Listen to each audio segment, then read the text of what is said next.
The man is wearing an olive green jacket with big pockets in the front. Most of his face is covered with a mask, and he's carrying this big old backpack because today is the day.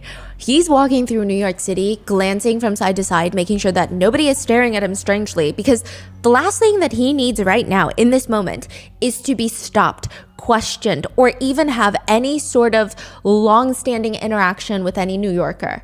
Probably the worst case scenario would be an interaction with the NYPD. But he's not even trying to think about that, because is that woman over there staring at him right now? It's fine. It's fine. The man is on a mission. He needs to get to the destination, and everything else can be figured out once he gets there. He walks straight into the park in broad daylight. There's a group of girls in matching outfits wearing these plaid skirts, dancing to the K-pop group Twice's song, Heart Shaker. Really good song, by the way. They're filming a K-pop cover. A man walking through the park stares at him. He says, "Bro, I don't know if you should be doing this, but your life choice, I guess." What is that supposed to mean? Another citizen stops and points. "He's the one! He's the one!"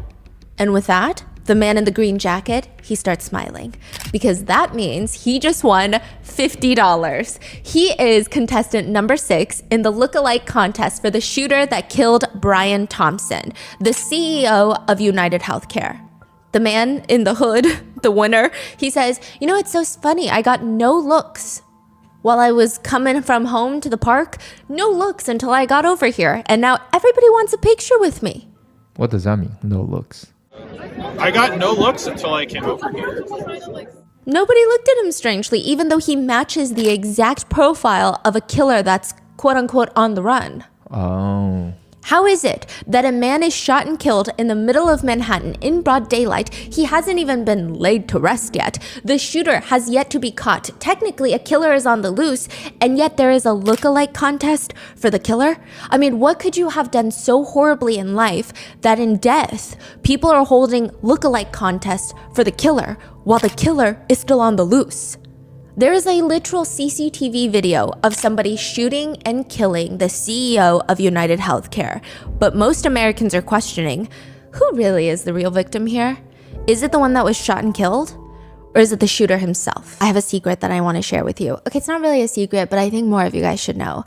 I want to let you guys know that you can catch this podcast not only here on YouTube, but also on Spotify. And while the show will be the same in both places, there are a few things that I love about Spotify. First of all, was the recent Spotify Wrapped. You guys have been sending me DMs and screenshots of Rotten Mango and Mott's being at the top of your podcast charts. And I just feel really connected with you guys. Secondly, Spotify is really the best platform to listen to our shows, both audio and video. Another one of my favorite things is being able to seamlessly switch between watching the video or just listening to the audio. So you can enjoy the show on the couch or on the go without missing a single beat. Also, on the creator side, Spotify has been able to give me a lot of insights into what you guys like and what you guys don't like. So it's been helping me figure out what resonates the most with you. And that's helped me shape this podcast into something that I hope you love.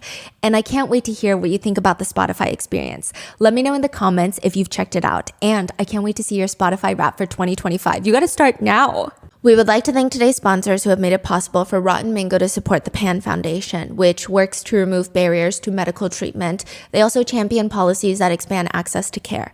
This episode's partnerships have also made it possible to support Rotten Mango's growing team, and we'd also like to thank you guys for your continued support as we work on our mission to be worthy advocates. As always, full show notes are available at rottenmangopodcast.com. A few big disclaimers for today's case. This case is currently ongoing. There's new developments every single day. If there are any major developments, which is to be expected, we're going to add them in the pinned comments below or perhaps even make a follow-up video. But most of what we could find is available publicly online, which includes netizen comments, theories, netizens' own personal experiences with healthcare in the US. And legally speaking, I am not here, nor would I ever be able to verify if each and every netizen's personal anecdote is factually correct. We trust you guys to come to your own judgments and opinions like you do with any and all cases that we bring you. And we tried to gather all the sentiments on the internet as well as legacy media included so you can see the full picture of what's going on. This is not supposed to be a think piece. We're not trying to sway you one way or the other. And obviously, I think you guys are smart enough to make your own informed decisions on how you feel about something. However, it would be silly to not recognize the healthcare system to everyday Americans is, personally, in my opinion, a torture system. And I think to not even address that would be kind of goofy. Additionally, just because somebody has been arrested does not mean that they are guilty of a crime. Everybody has the right to be presumed innocent until proven guilty. And one last disclaimer. For the sake of brevity, we will be referring to United Healthcare as United, but please note that there is no relation to United Airlines, which is more commonly referred to as United. Additionally, United Healthcare is just one arm of a massive company called United Health Group. So when we refer to Brian Thompson as the CEO of United Healthcare or United, he's actually the CEO of just United Healthcare. There are other CEOs involved. There's a ton of different subsidiaries that United Health Group owns. And then there's a CEO that is the CEO of United Health Group, the whole organizational structure. So I know that some people on Twitter were getting a little bit confused because they're like, wait, I saw different names as the CEO of United Health Group, but this is United Healthcare's CEO. So this is the insurance arm. This is where people feel, I guess, more emotional about the case. But we will get into the nitty-gritty of the United Health Group in a second. So with that being said, let's get into it. Goodreads is kind of like the Yelp for books. You go on there and you rate and review books that you've read, but it's also a great place to stalk someone. And I don't condone this, but you would be surprised at how much someone could gather from the types of books you read. For example, someone can see how often you read, how well read you are, what kind of genre of books you read, but those are very obvious. You can even tell if someone is more lenient and likely to give high ratings. Maybe they're generous versus someone who never gives a high rating and just has a plethora of 2-star reviews.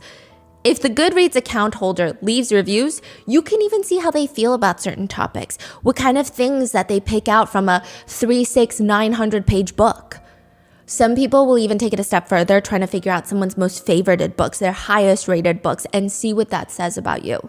Some popular book analysis on TikTok include, which are all jokes, don't get offended. If your fantasy book choice is Cruel Prince, you're a furry. I said it. If your favorite book is The Secret History by Donna Tartt, one TikToker states, you think reading classics and drinking red wine and smoking cigarettes makes you all mysterious and so intelligent, but it just kind of makes you annoying. If your favorite is A Little Life, you are mentally ill. What? It's a really sad book. You're torturing yourself if you read it. Apparently it's devastating.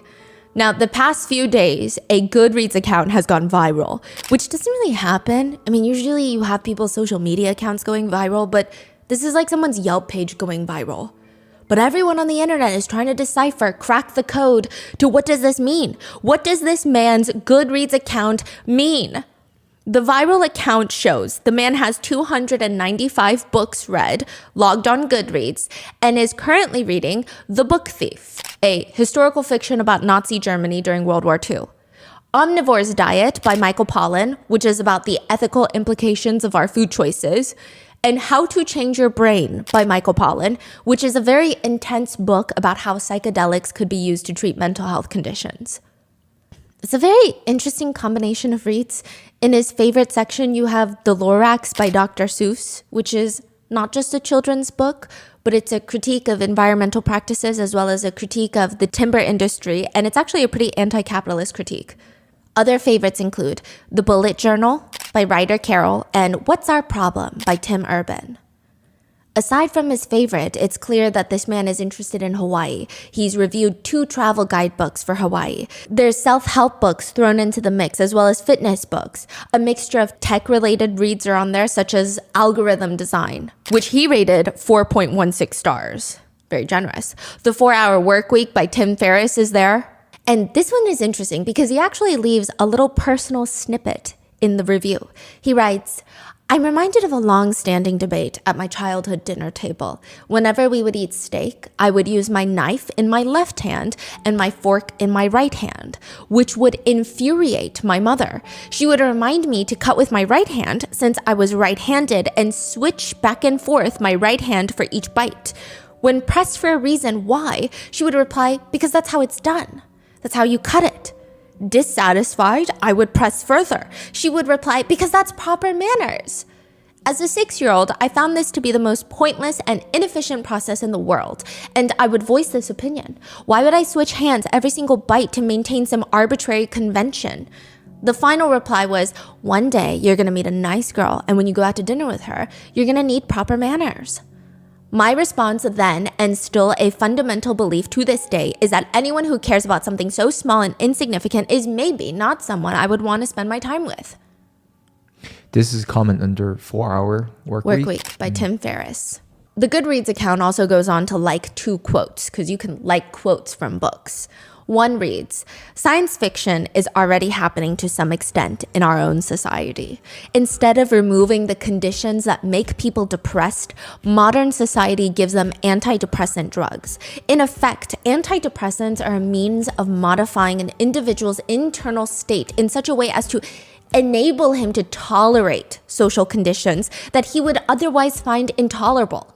Imagine a society that subjects people to conditions that makes them terribly unhappy, then gives them the drugs to take away their unhappiness." This quote is from the book Industrial Society and Its Future. For the full book, the Goodreads account leaves a lengthy review that becomes very pertinent. It reads, "Clearly written by a mathematics protege, reads like a series of lemmas on the questions of 21st century quality of life. It's easy to quickly and thoughtlessly write this off as a manifesto of a lunatic in order to avoid facing some of the uncomfortable problems it identifies. But it's simply impossible to ignore how prescient many of his predictions about modern society turned out. He was a violent criminal, rightfully imprisoned, who maimed innocent people. All these actions tend to be characterized as those of a crazy Luddite. However, they are more accurately seen as those of an extreme political revolutionary." A take I found interesting online is this. So then he quotes a netizen comment he read online. "He had the balls to recognize that peaceful protest has gotten us absolutely nowhere, and at the end of the day, he's probably right. Oil barons haven't listened to any environmentalist, but they feared him. When all other forms of communication fail, violence is necessary to survive. You may not like his methods, but to see things from his perspective, it's not terrorism, it's war and revolution. Fossil fuel companies suppress anything that stand within their way, and within a generation or two, it will begin costing human lives by greater and greater magnitudes until the Earth is just a flaming ball orbiting third from the sun. Peaceful protest is outright ignored. Economic protest isn't possible in the current system. So how long until we recognize that violence against those who lead us to such destruction is justified as self-defense? Those companies don't care about you or your kids or your grandkids. They have zero qualms about burning down the planet for a buck. So why should we have any qualms about burning them down to survive? We're animals, just like everything else on this planet, except we've forgotten the law of the jungle and bend over backwards for our overlords when any other animal would recognize the threat and fight to the death for their survival. Violence never solved anything is a statement uttered by cowards and predators." The Goodreads account rates this book 4 stars. This book is written by the Unabomber, Ted Kaczynski. He killed 3 people and injured 23 others. He was academically successful, at least at one point in his life. He attended Harvard as a mathematics prodigy and became, I believe, the youngest assistant professor in the history of UC Berkeley.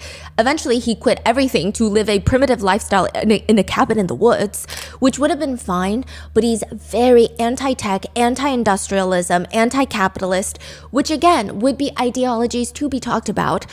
But then he started making bombs and sending them out, which is the only way that the Unabomber believed he could draw attention to his manifesto and ideas. So why is this Goodreads review going viral? Because perhaps that's what the account holder was inspired by. Trade in a violent crime for everyone else to know his message? I mean, it's too soon to say for sure, but this is the Goodreads account of the arrested suspect for the killing of Brian Thompson, United Healthcare CEO. And I guess netizens are wondering, is this what he was trying to tell us? If you wake up in the middle of a surgery, most likely you cannot speak. You cannot tell the doctors, hey, so I can hear you drilling and sawing into my skull and my body. You can't even twitch, you're practically paralyzed. One person who woke up in the middle of surgery said it was terrible. They said, my brain kept telling me over and over, say your name, say something, do something, wiggle your toes. But I was completely incapable of saying something or moving my body at all. Waking up in the midst of a surgery can actually be so traumatic, depending on the surgery, that sometimes doctors will even recommend therapy, mental help, to get rid of those PTSD memories. It's that bad. In surgery, anesthesia, going under, timing is everything. I mean, timing is everything in that. And the same goes for public relations, PR. Blue Cross Blue Shield, a health insurance company in the United States, announces that they will be making changes moving forward. Let's say a very specific, life-saving, life-altering surgery lasts about 2 hours on average. But sometimes because every condition is different, there's going to be variations in surgery time. If a customer's surgery lasts longer than 2 hours, Blue Cross Blue Shield will not cover the extra time under anesthesia. It's the most ridiculous. When they release this change in policy, netizens on TikTok start asking Blue Cross Blue Shield, do you know you have 30 minutes? That's what TikTokers are saying. They write, LMAO, in this climate, somebody already ate the rich, and now the world is waiting to see if any one of us is still hungry. Within 24 hours, the representative for Blue Cross Blue Shield states, there has been significant widespread misinformation about an update to our anesthesia policy. As a result, we have decided not to proceed with the policy change. To be clear, it never was and never will be the policy of Anthem Blue Cross Blue Shield to not pay for medically necessary anesthesia services. The proposed update to the policy was only designed to clarify the appropriateness of anesthesia consistent with well-established clinical guidelines. What?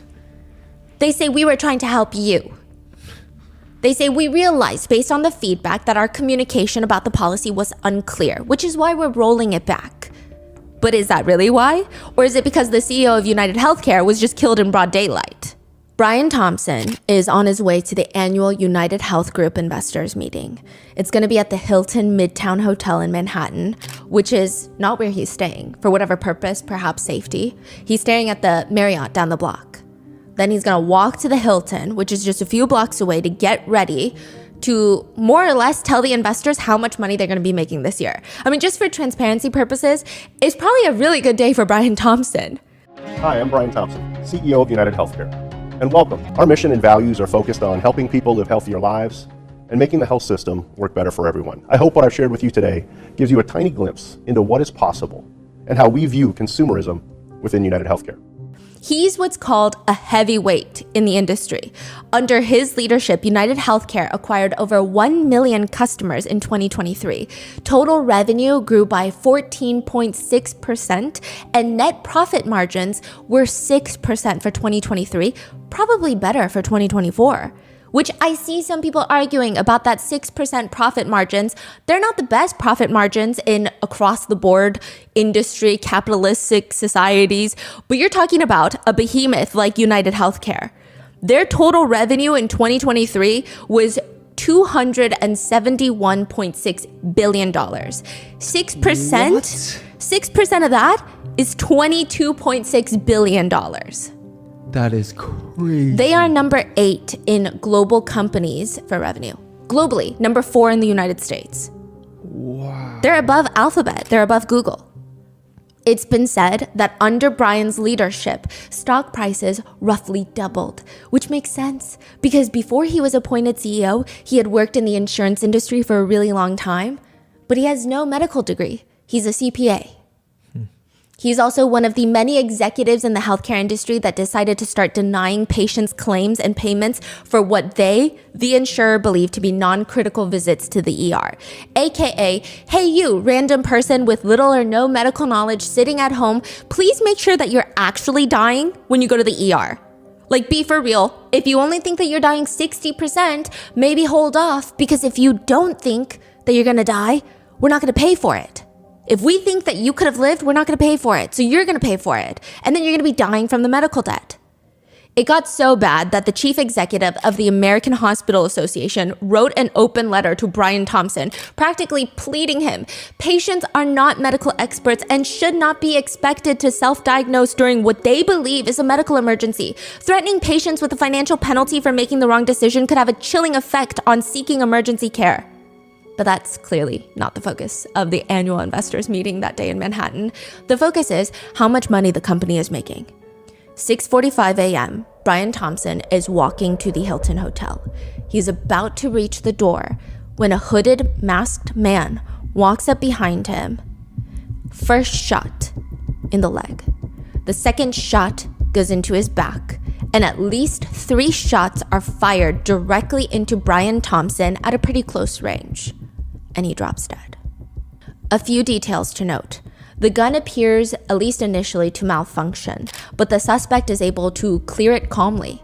They are overwhelmingly calm, collected, to the point where some people initially believe that this is a professional job. Brian Thompson is clearly the target, and the end goal is his death. There's no robbery attempt, no attempt to even talk to him. It said the suspect loitered around waiting for Brian to arrive to the Hilton Hotel for perhaps like 5 minutes. There's another person that's standing nearby when the suspect takes out their gun and starts firing. They end up running off. There's no attempt to harm that person or anybody else, just Brian Thompson. When the shots are fired, Brian Thompson is down. The suspect then walks into an alleyway before hopping onto a city bike and heading towards Central Park. Brian Thompson is rushed to the hospital where he is pronounced dead. In 2023, 386 people were killed in the city of New York. That is more than 1 murder per day. As with anyone else and their tragic murders, the show must still go on. The same day, Rockefeller held its highly anticipated annual Christmas tree lighting, while the suspect, the shooter, is still on the loose in Manhattan. The NYPD hold this whole press conference to state that, quote, "I want to be clear. At this time, every indication is that this was a premeditated, pre-planned, targeted attack. This does not appear to be a random act of violence. Many people passed the suspect, but he appeared to wait for the intended target." The NYPD commissioner states, "The shooter appeared to be lying in wait for several minutes before approaching the executive from behind and opening fire." NYPD also highlight, is this guy a pro or not? They say the precision of the shooting, the use of a ghost gun, and the escape on a bicycle suggest that this was not a random act by an amateur.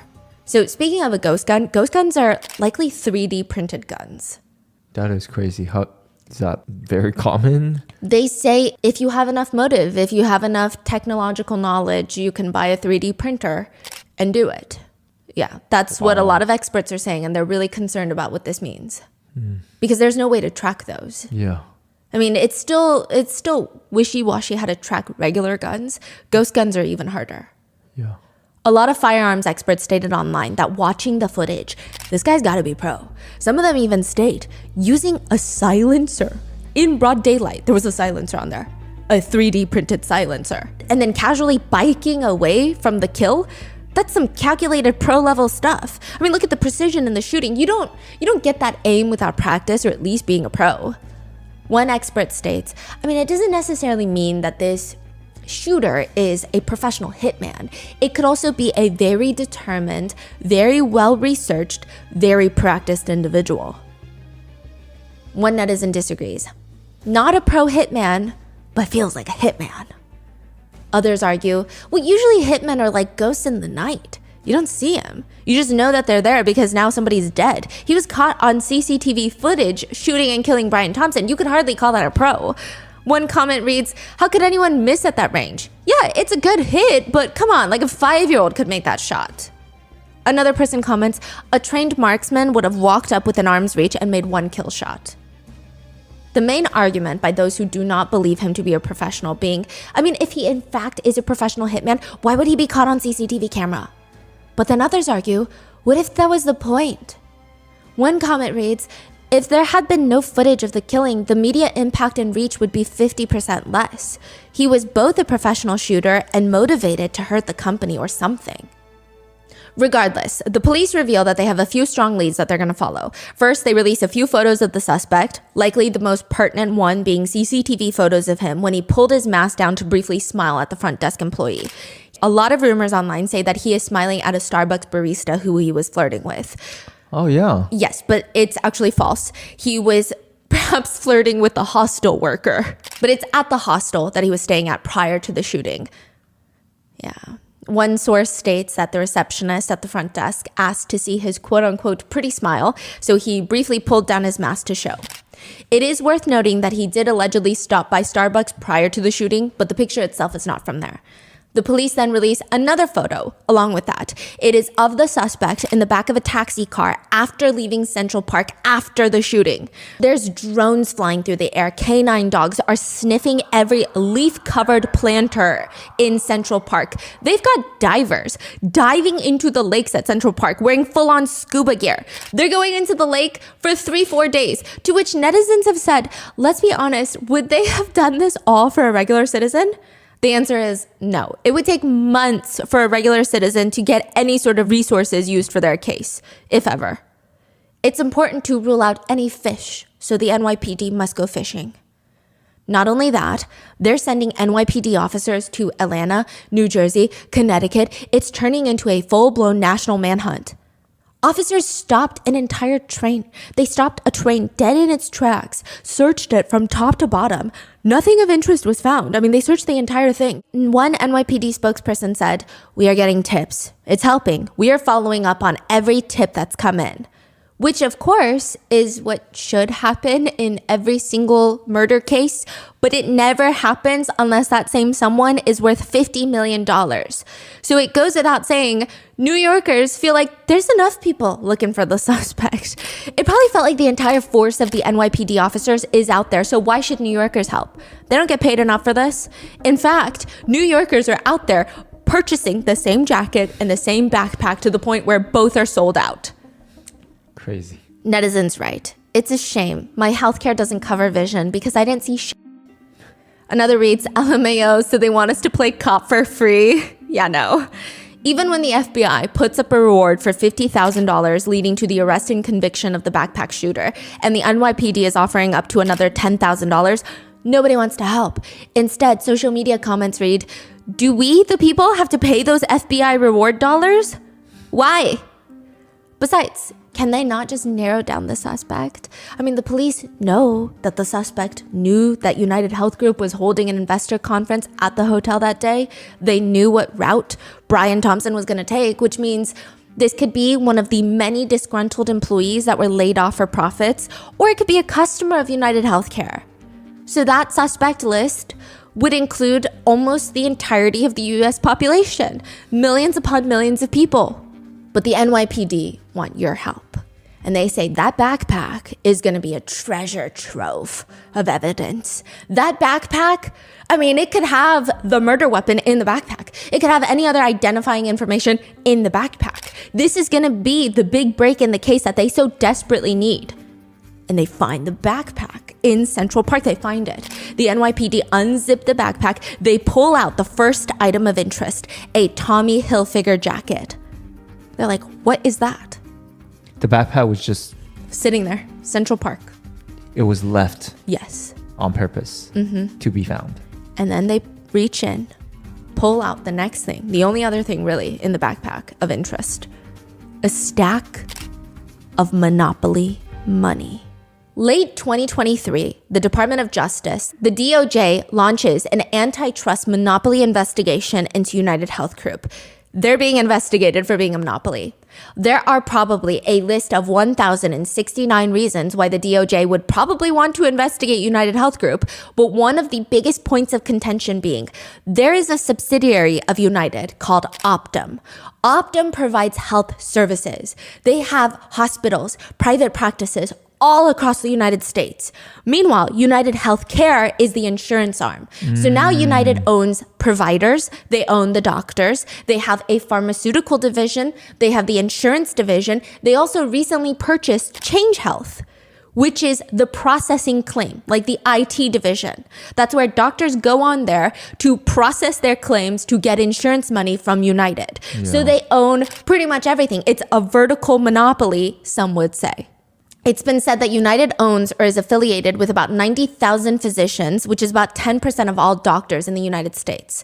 The DOJ wants to know if United favors its own physician sites, directing or even forcing insurance holders to go there rather than to any other doctor or provider, even if it's better for them, to keep as much money in United's house, circulating between one subsidiary to the other, to the next, to the next.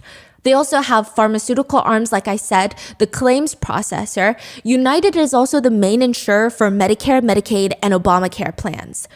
But what really kicks off this investigation is United tries to acquire a massive hospice provider for $3.3 billion, and the DOJ is trying to stop them. Like, do they really need another arm in their business? On a global scale, United Health Group falls at number 8 in top companies by revenue. On the US scale, like I said, they're number 4 behind Walmart, Amazon, Apple, and then it's United Health Group. They're above Berkshire Hathaway, Exxon, Google, Alphabet, Costco, even JP Morgan Chase. They're above. The Assistant Attorney General states American healthcare is unwell. Unless this $3.3 billion transaction is stopped, United will further extend its grip to health and hospice care, threatening seniors, their families, and nurses.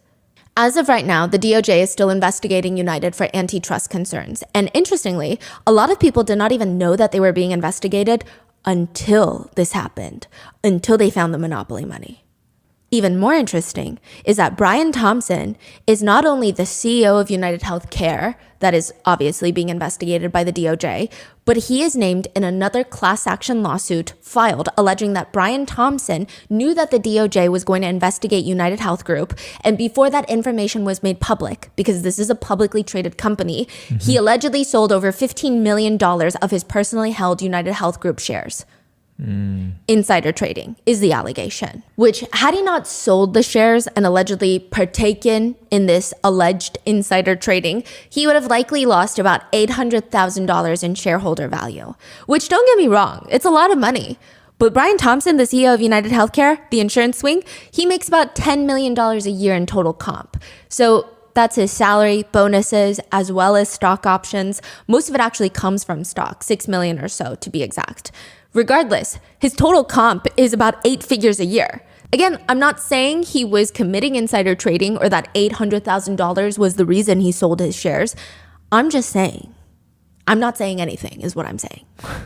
But I will say, the way mainstream media outlets have described his insider trading allegation is fascinating. One outlet writes, Thompson found himself named in a class action lawsuit alleging insider trading. The lawsuit claimed he and other executives sold millions in stocks while withholding information about a DOJ investigation into United Health's business practices. Despite these legal battles, Thompson remained steadfast in his commitment to steering the company towards innovation and growth. His ability to lead during times of turbulence earned him respect from industry peers. That's an interesting way to look at this. I mean, should we start doing that to every alleged criminal? It's fascinating. That is the way mainstream media has spoken about Brian Thompson and his alleged crimes and ultimately his death. The sentiment cannot be shared with social media users. On Spotify, you can create these oddly specific playlists. Like there's one titled, The Masculine Urge to Stand Outside All Alone in the Snow. Another one is, Songs That Make Me Feel Like I'm Slowly Drowning in a Bathtub in a Dimly Lit Room. Another one reads, When the Zombie Apocalypse Finally Happens But You Make No Effort to Survive. Or a recently created one, oddly specific, POV taken out a CEO. The thumbnail is the picture of the suspect smiling, and there are 71 songs on there. The list of songs include Welcome to New York by Taylor Swift, Angel with a Shotgun, Do You Hear the People Sing, Trouble's Coming, and My Shot. Over 10,000 users saved it and are bopping to songs about the CEO assassin, as some have dubbed the suspect. That's what they're calling him. I mean, is this a normal reaction? I guess that's the debate here. Others are taking to Twitter to post pictures, zoomed in and cleaned up images. Like, you know, in those movies, they like zoom in. The FBI's like, clear up the picture, unblur it. And it's the suspect when he briefly takes off his mask. And when you see this clarified HD photo, it is so clear that the suspect is Mr. Beast, Nancy Pelosi, Ben Shapiro, the cat from Sabrina and the Teenage Witch. They're just photoshopping Oh. faces onto the assassins' You're photos. saying memes. People are making memes. So many memes. Another viral tweet just reads, just left an anonymous tip and reported Amy Schumer for shooting that United Healthcare CEO. Or simply, thoughts and deductibles, praying hands emoji. I would say, after digging through the depths of Twitter and TikTok and Reddit, 70 to 80%, if not more, of the interactions on this case lie somewhere between, haha, this is great, to, not great, but I'm not going to cry about it either. Also, that meme is kind of funny. That's where I would say 70 to 80% of the reactions lie, while the others are upset that the public is condoning violence and wants netizens to take a really good hard look at the fact that he is a husband and a father. Brian's wife, I believe they're separated. I don't know if they're estranged, but I don't think that they were living together. She gives a statement that says, "We are shattered to hear about the senseless killing of our beloved Brian. Brian was an incredibly generous, loving, talented man who truly lived life to the fullest and touched so many lives. Most importantly, Brian was an incredibly loving father to our 2 sons and will be greatly missed." That said, someone on Twitter creates an account called The Ghost of Brian Thompson and is just going around commenting on people's nightmare United Healthcare experiences. One tweet reads, "I had a stroke and United Healthcare moved me from the top stroke center in the state to another hospital because the ER I went to was out of network. My doctor made them wait until I was out of the ICU. They refused to cover the ambulance they made me take to the other hospital." The Ghost of Brian Thompson responds. That's the Twitter account name. "It's not United's fault that you had a stroke. You made the life choices that got you where you are. Merry Christmas." This is crazy. Netizens are commenting things like, "This is getting more coverage than what United Healthcare has ever provided," sending prior authorization, denied claims, collections, and prayers to his family. People also comment, "Was his trip to the ER really emergent? According to his own company, my husband's heart attack wasn't an actual emergency, and we were out the full deductible, so I'm just saying." Others say, "I can't even pretend to care. I hope he's looking up at us." Another comment reads, "Will his family still be billed? Did the ER wait to render care until they confirmed his coverage? I'm not certain the hospital was medically necessary. Did he try his primary care physician first after getting shot? Was the hospital in network? Did he really need to go to the ER? Why didn't he try urgent care first?" To which one netizen finally puts their foot down and responds to the comments writing, "Why would you awful people say such awful things that restore my faith in humanity?" They also argue, besides, he wasn't assassinated. His claim to life was just denied. Other netizens were more focused on the monopoly money and how the suspect is toying with the police. They wrote, "Bro is really out here being Robin Hood and trolling the FBI. LOL. He said, you guys are playing checkers and I'm playing Monopoly." Others point out how this is not really funny because someone out there is actually having a really bad day.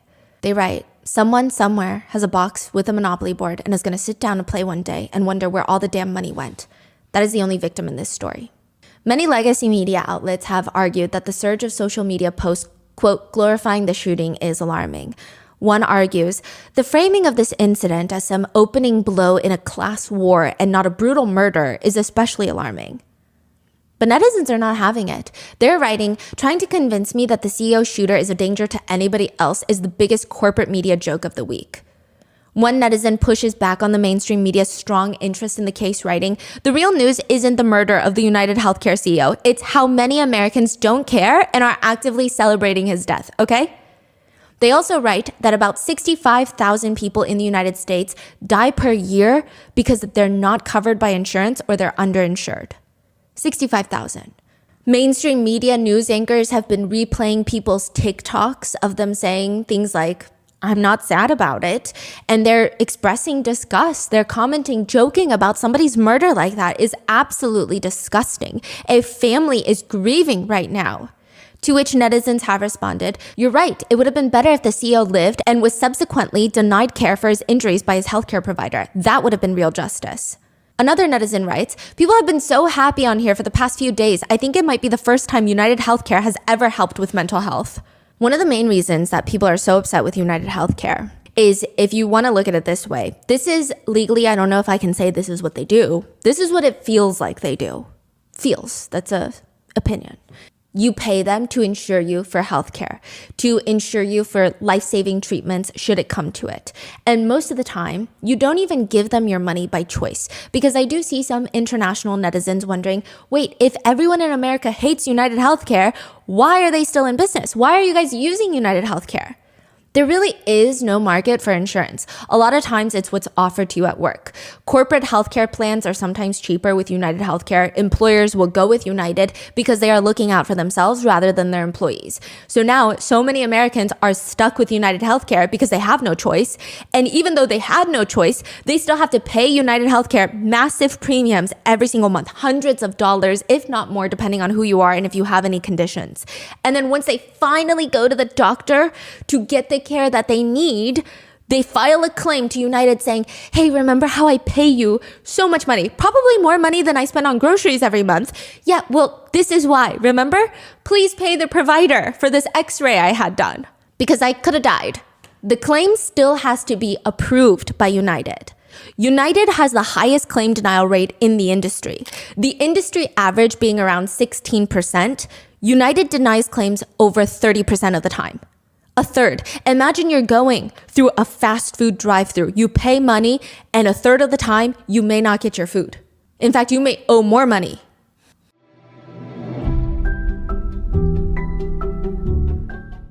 One of my favorite things is shopping for other people. But shopping for myself is an internal struggle. I think we've all had that moment in the dressing room with the LED lights and the mirrors, and you're just looking at your body from every angle and you're sweating and you have intrusive thoughts and you're like, okay, this is not a good time. I don't even know if this looks good on me. And that doesn't have to be the experience anymore.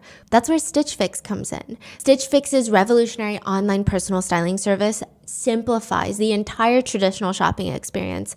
Frustrations like sizing issues, limited stock, and unflattering dressing room lighting are eliminated. Plus, you work closely with your Stitch Fix stylist. I just shared my size, style, and budget preferences, and a personalized collection was delivered straight to my front door. I can try on the clothes in the comfort of my home, which I love.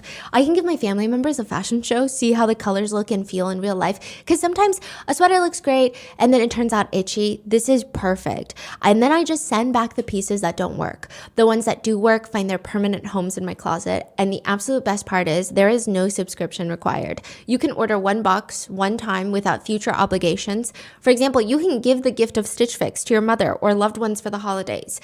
A one-of-a-kind, personalized stylist experience with carefully selected pieces, complete with outfit recommendations and styling tips. Avoid the frustrations of traditional shopping, long lines, crowded dressing rooms, and give the gift of personal styling for everyone. Get started today at stitchfix.com/rotten. That's stitchfix.com/rotten.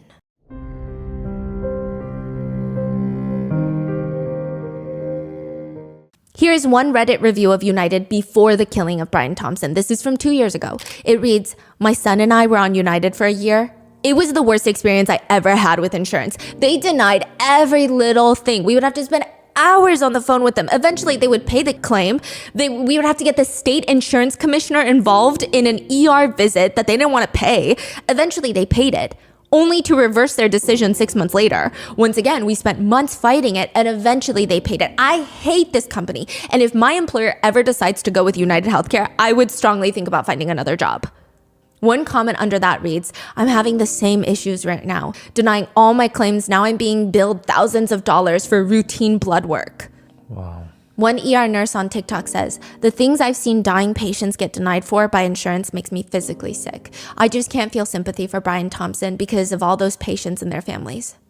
Another healthcare worker writes, "I work in hospital utilization management. United Healthcare is literally the worst payer, and it's not even by a close margin. In my extensive firsthand experience, they deny medically necessary services in bad faith constantly. I would never use them. United denies anything they can. I hate them."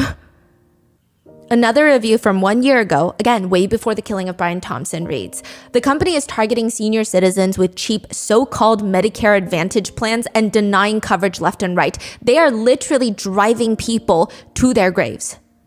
Another netizen writes, "It's scary, but I'm not surprised something like this finally bubbled up. Especially with the current dynamic in our society, it's akin to pitchforks and torches. The health system is a scam, and somebody finally snapped." Another netizen points out their business model is predicated on systematically denying customers vital care. They are effectively stealing billions in profits. So for example, United Healthcare makes billions, hundreds of billions of dollars from all those insurance premiums. And they're incentivized to pay out less claims. Yeah. So they can hoard more money to themselves. There's actually a law that you have to pay out a certain percentage of the monthly premiums that you receive. Yeah. United did not. So they actually had to pay back consumers. I think like 7% of their annual premium. Wow. Yeah. That is crazy. So that was a whole so thing. So basically they are taking $100 in, for example, every month. They pay out, let's say the law says you have to pay at least 50% of that. At least. Yeah, probably more like $30. Okay, at least 30% of dollar of that you need to pay for those medical procedures. And they are under. They only pay $23. They're like, fine, here's $7. Let me pay the patients $7 more. Yes. Because, I mean, you do with that what you will, that information. United also provided the health insurance plans for students at Penn State University, not to be confused with UPenn, which is important later, but I digress, okay? But at Penn State University, this was like a huge thing of what happened with United Healthcare. They are going to provide insurance plans for students. It is a lucrative business model. Very healthy young students. I mean, Penn State University, you're talking about middle upper class students that probably take good care of their health. Have been at this point. They're athletic, they work out, they're good. Paying every single month. Most of them don't really need that much medical help. Just some routine checkups, that's it. But one student at Penn State was costing United Healthcare $2 million a year. He has ulcerative colitis, severe arthritis, debilitating diarrhea. He has bloody diarrhea 40 to 50 times a day. And I know someone might be like, oh, well, I have diarrhea. This is to the point he cannot engage in any normal activities. He cannot play sports. He cannot even go outside. He can't even go to the store to pick up apples because he could have debilitating diarrhea in the middle of the store. He has fatigue. He has potentially life-threatening blood clots. To treat him, it was costing United Healthcare $2 million a year. But now they don't want to pay that anymore. Even though he's insured, even though he pays for their services. This is the social contract, and it's pretty much a contract, but they don't want it. Christopher needs that care. In 2021, a phone call is recorded by a United nurse and her colleague that works at United Healthcare. They're talking about how a doctor reviewed Christopher's case and decided he does not medically need all the medications he's on. You know, like the things that are keeping him a normal human being, he doesn't need it, which means if a doctor can say Christopher does not need the medications that are quite literally saving his life, United does not need to pay for it anymore. And they laugh about it. He states that it's not medically necessary treatment.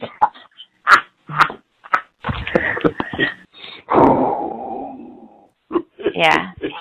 I knew that was coming. They also go on to rant about how Christopher's mother keeps calling, quote, screaming and yelling and throwing tantrums. Yeah, because her son could die, but I guess that's funny. They both state that for the family to appeal the denial of treatment would be a waste of the family's time and money, so there's nothing that they can do about getting this potentially life-saving treatment denied. One of them remarks, we're still gonna say no regardless. Christopher and his family end up suing. That's how this call is released. Through those court documents. This is how United Healthcare is talking about their customers that pay every single month. They laugh when they deny life-saving care. They also bury doctors' reports that told United, hey, if you alter Christopher's medications, that would be very dangerous for his health. They did not care. When all this came to light, a United spokesperson said, Christopher's treatment involves medication dosages that far exceed FDA guidelines. In cases like this, we review treatment plans based on his current clinical guidelines to help ensure patient safety. Which is not true. One of Christian's doctors wrote, this is not a typical case. He's very young. His condition is very extreme. Of course, we cannot stick to FDA guidelines. It's just not going to work for him. The FDA guidelines are there for the mass general public. And it's just a guideline. And they write, his disease is significantly severe with a diagnosis at a young age. He has failed every biologic medication class recommendations by guidelines. Therefore, guidelines can no longer be applied to this case. This is what's working. We've tried lowering his meds. It didn't work. So the United Healthcare is saying that We did it for him. That's exactly what Blue Cross Blue Shield was saying. Oh, right, They're right, saying, right. people are getting too much anesthesia, so we're doing it for you. And everyone's saying, you're not doing anything for us. Yeah. You're crazy if you think that. This is such crazy gaslighting on a corporate level. On top of that, Christopher's parents, they both work at Penn State University. They're faculty. So they were talking to this person that was the medium between Penn State University and United Healthcare, because it's the coverage that all the students get. And originally that person was going to the bat. They were trying to help get the United to pay all these claims. And then out of nowhere, that person becomes way less helpful. And they wonder why. This was not publicly released to anybody, but turns out in the midst of all of this, she is now fully employed by United and no longer the university. Originally, she What? was employed by the university. Yeah. So her interests lie with her students. Yeah. But now United has taken her on as an employee. She still works at the university and she's still the middleman, but she works for United. She does not work for the university. So whose interest is she protecting? That's fucking crazy. And nobody was informed about that. They bought her off, basically. Yes. They say, here's a fatter salary. Come work for us. Yes. So we don't have to pay $2 million on this thing. Yeah. I don't know if it was solely because of Christopher's case. One could maybe potentially, in their opinion, connect the dots to that. But it is very suspicious, is it not? And the fact that Yeah. even without Christopher's case, whose best interests are we serving? It's not the Yeah. students anymore. Yeah. It's going to be United. United also states that Christopher, they're not treating Christopher. These are not treatment conditions. This is where it gets so confusing. They say, we don't know his exact medical history, so we don't want to treat him. Those treatment decisions are made between him and his physicians. But Christopher and everybody else is arguing, but if you're denying coverage for the treatment that the doctor recommends, are you not dictating how he gets treatment? Are you not suddenly playing doctor? Christopher states, the insurer United is playing doctor, making decisions without ever examining him or even speaking with him. Because these were the only medications that ever made him not housebound and feel somewhat normal. To return back to a state where he could not do anything, Christopher said that he contemplated self-exiting if the coverage was ultimately denied. They are still engaged in a legal battle. I believe that they settled out of court, but it was messy. One netizen states, United Healthcare, that's what it should be called. Some netizens say that the CEOs and billionaires of major corporations should feel like their actions have consequences. Not the consequence of murder, right? But it's kind of the situation of, I guess if a celebrity were to do something, there would be some backlash. A lot of CEOs and major corporations, there's some backlash, but not really. It doesn't affect them. They don't wish to be liked by the general public. Yeah. They wish for their bottom line to be fat. One netizen comments, billionaires and CEOs should see the fact that the entire internet is having a week-long celebration for one of their own's death. And they should really think about what that means. Again, that's not a threat. They're saying, think about how we got here. Yeah. Think about what you're doing with your life. But some of them have taken to making jokes, writing, my Amazon order is 4 days late, at Jeff Bezos. You seen what happened to the other guy? Stop playing.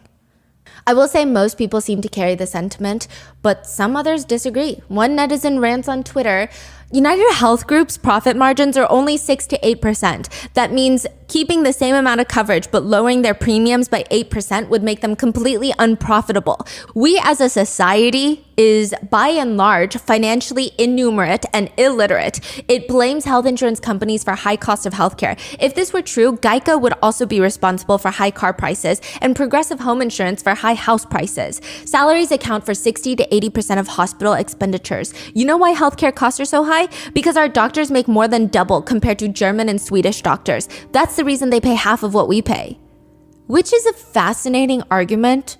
I don't know why this netizen has taken it upon themselves to worry about if United is making billions or a few less billions of pure profit per year, which is enlightening and fascinating of a take. But another netizen responds, the only reason that doctors get paid higher here than other countries is because the education is more expensive here. They're hundreds of thousands of dollars in debt. You can trace this, and it's going to be like the chicken and the egg story. What came first? Other netizens are just calling the original poster a corporate bootlicker, wondering what they get out of defending a soulless mega corporation that denies healthcare to paying customers. Others argue, even if all of this is true, that does not give anyone the right to shoot the man dead on a public street in the middle of the day. We have courts for those things. To which netizens argue, it's adorable that you have faith in the rule of law when your country is run by bureaucrats, twisting the system in their favor, ensuring the status quo remains the same. All of us little people stay at the bottom for the elite to use and exploit to enrich themselves further. To which a whole fight ensues. So you're saying it's okay to murder someone secretly or openly because they've been accused of doing bad things? Accused is not convicted. Accused of insider trading. Another netizen responds, almost every policy decision made by United had to pass over his desk. Every family bankrupted and every person that died because they couldn't get the proper medical care was on his hands. Why do you protect the elite who walked all over us and don't give a fuck about you? To which someone responds, people can start a class action lawsuit and they will always have lawyers coming out of the woodwork to help them. Individuals are a little more dicey, but it can be done through the court. You don't have to murder someone.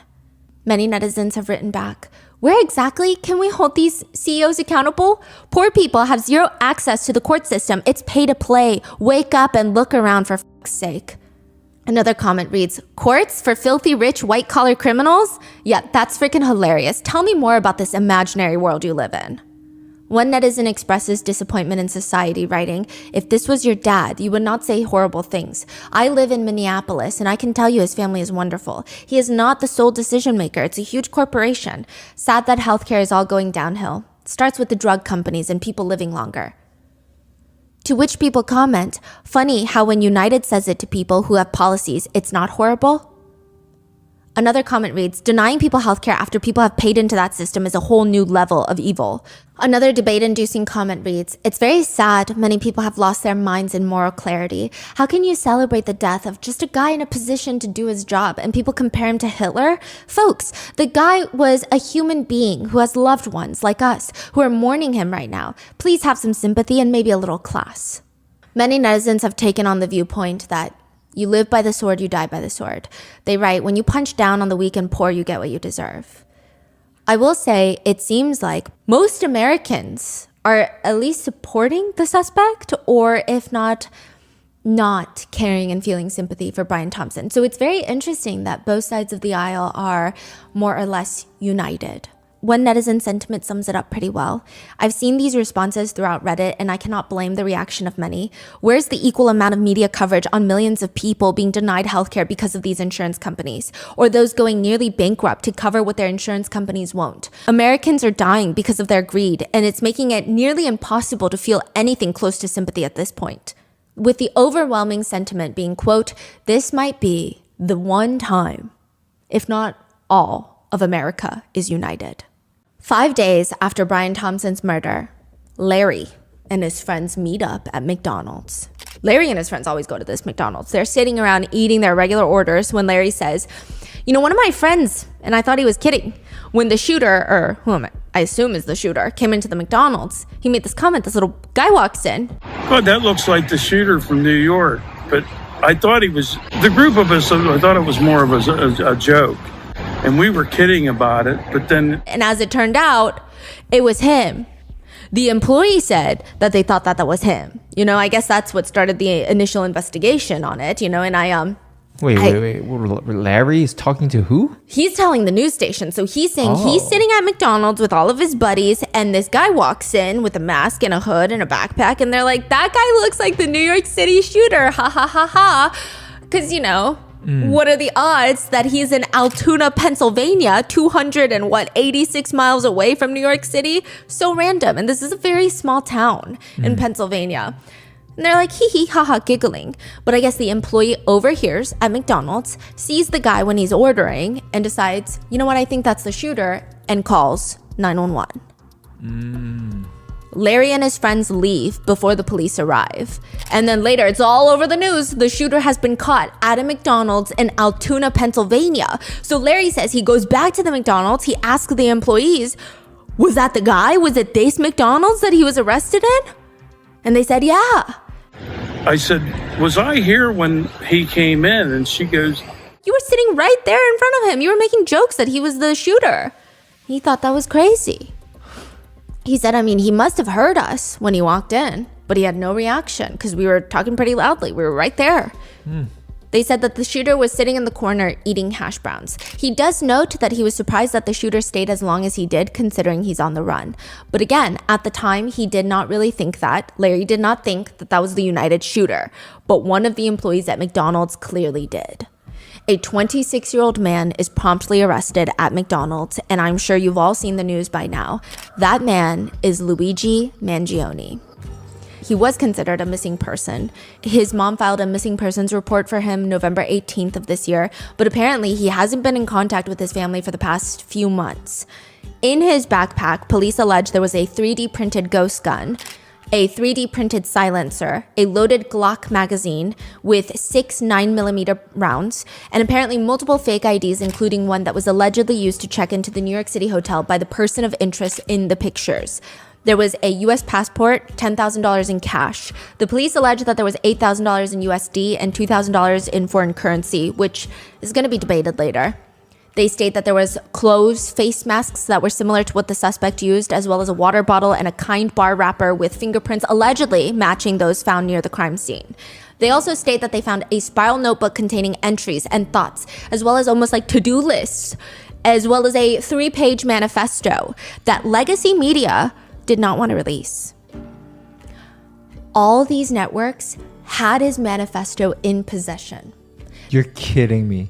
They would quote from it here and there. Ken Klippenstein is the independent journalist that released it. And he writes, "My queries to the New York Times, Washington Post, CNN, and NBC to explain their rationale for withholding the manifesto while gladly quoting from it selectively have not been answered." That is some wild stuff. Yeah, I mean, the research for this case was very disorienting. I would go onto mainstream media and the rhetoric, the tone was so disconnected from even their own comment section. Not even just Twitter and TikTok, their own comment sections. Their own audience. Their own audience is like, are you dumb? But the manifesto reads in full. To the feds, I'll keep this short because I do respect what you do for our country. To save you a lengthy investigation, I state plainly that I wasn't working with anyone. This was fairly trivial, some elementary social engineering, basic CAD, and a lot of patience. The spiral notebook, if present, has some straggling notes and to-do lists that illuminate the gist of it. My tech is pretty locked down because I work in engineering, so probably not much info in there. I do apologize for any strife or trauma, but it had to be done. Frankly, these parasites simply had it coming. A reminder, the US has the #1 most expensive healthcare system in the world, yet we rank roughly 42 in life expectancy. United is the largest company in the US by market cap, behind only Apple, Google, Walmart.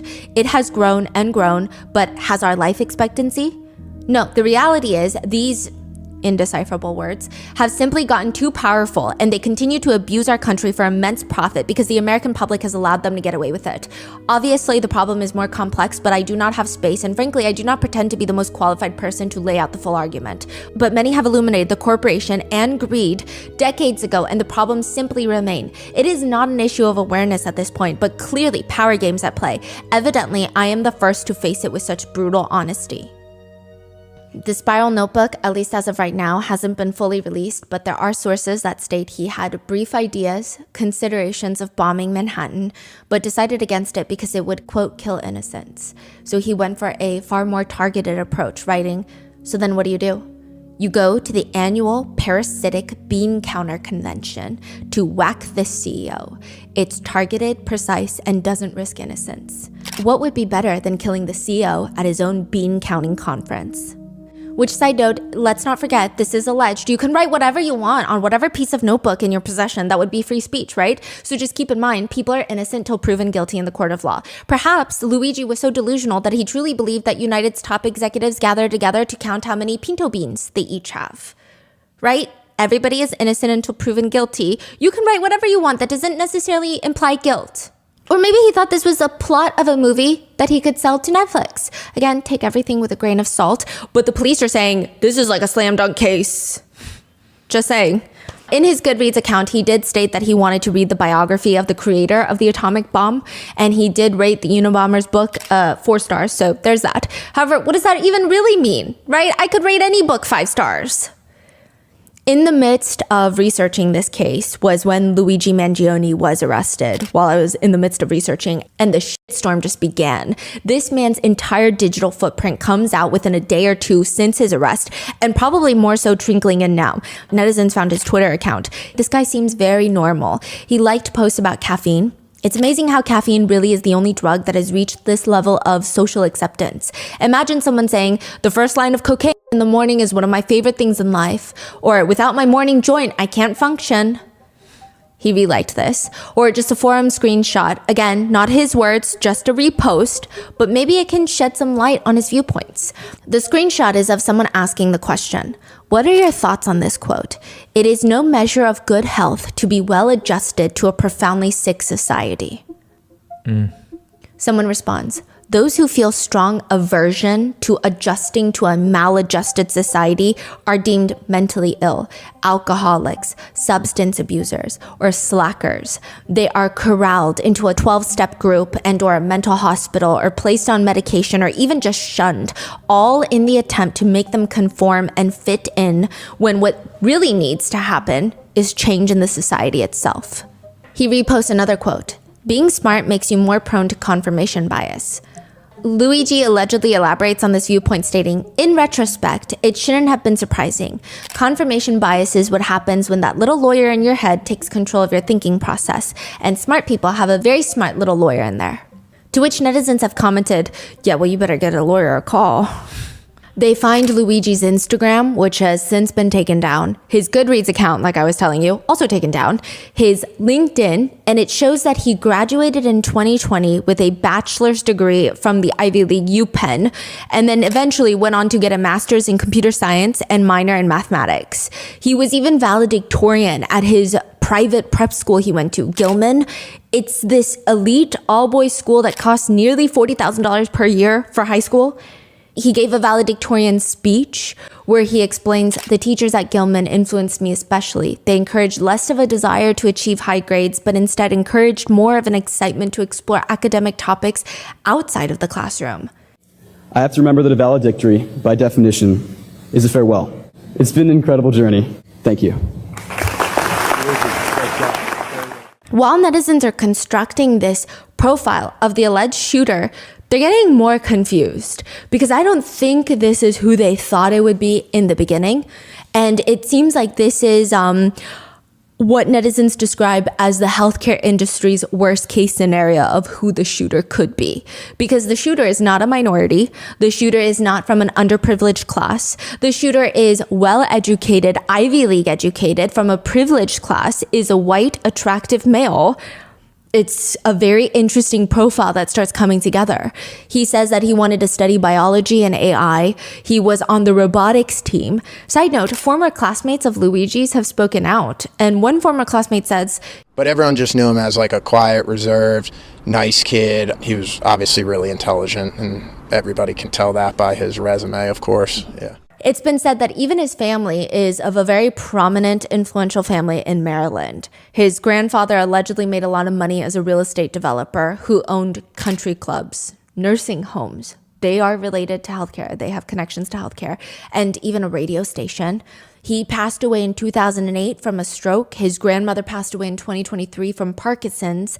So Luigi's grandparents, they pass away, but his parents themselves are also doing well for themselves in the family business. There's actually quite a lot of debates on whether or not Luigi and his family could potentially be wealthier than Brian Thompson. Wow. Brian Thompson's net worth is estimated to be around $43 million. It is unclear what the Mangiones are worth exactly, but people find it an interesting discussion. Perhaps even more riveting is the fact that Luigi is allegedly included in a will from his grandmother that could be anywhere between $30 million to $100 million. It's not just for Luigi himself, but they have a very large Italian family. Anybody who is charged and convicted of a felony forfeits their right to any inheritance. So it appears that if that is true, Luigi does not care for money. Wow. And there's a lot of money in his family. They donated over $1 million to the local hospital, Greater Baltimore Medical Center. The unit for high-risk obstetrics has the Mangione family name on there. They have the Mangione Family Foundation that supports nonprofit healthcare facilities. They run a real estate healthcare connected empire with nursing homes. Even more fascinating is Luigi's immediate cousin is Nino Mangione. He's a Maryland state delegate known to be quite conservative. He describes himself as, quote, conservative Republican fighting for freedom and the future of Maryland. He actually had to cancel his political fundraisers because of Luigi's arrest. He states, because of the nature of this terrible condition involving my cousin, I do not believe it is appropriate to hold fundraising events scheduled this Thursday. I want to thank you for your thoughts and prayers and support. My family and I are heartbroken and ask that you remember the family of Mr. Thompson in your prayers. But like I said, it appears that Luigi has not been in contact with this very wealthy family because they reported him missing a month ago, and they state that they haven't spoken to him in months. And I think once people start digging into Luigi, getting his Twitter, Goodreads, Instagram, the question is, why did he kill Brian Thompson, the CEO of United Healthcare? One of the last quotes that he ever liked on Goodreads is from the Dr. Seuss book, The Lorax. It reads, unless someone like you cares a whole awful lot, nothing is going to get better. It's not. Some netizens have joked that the Lorax radicalized Luigi, but is that really why?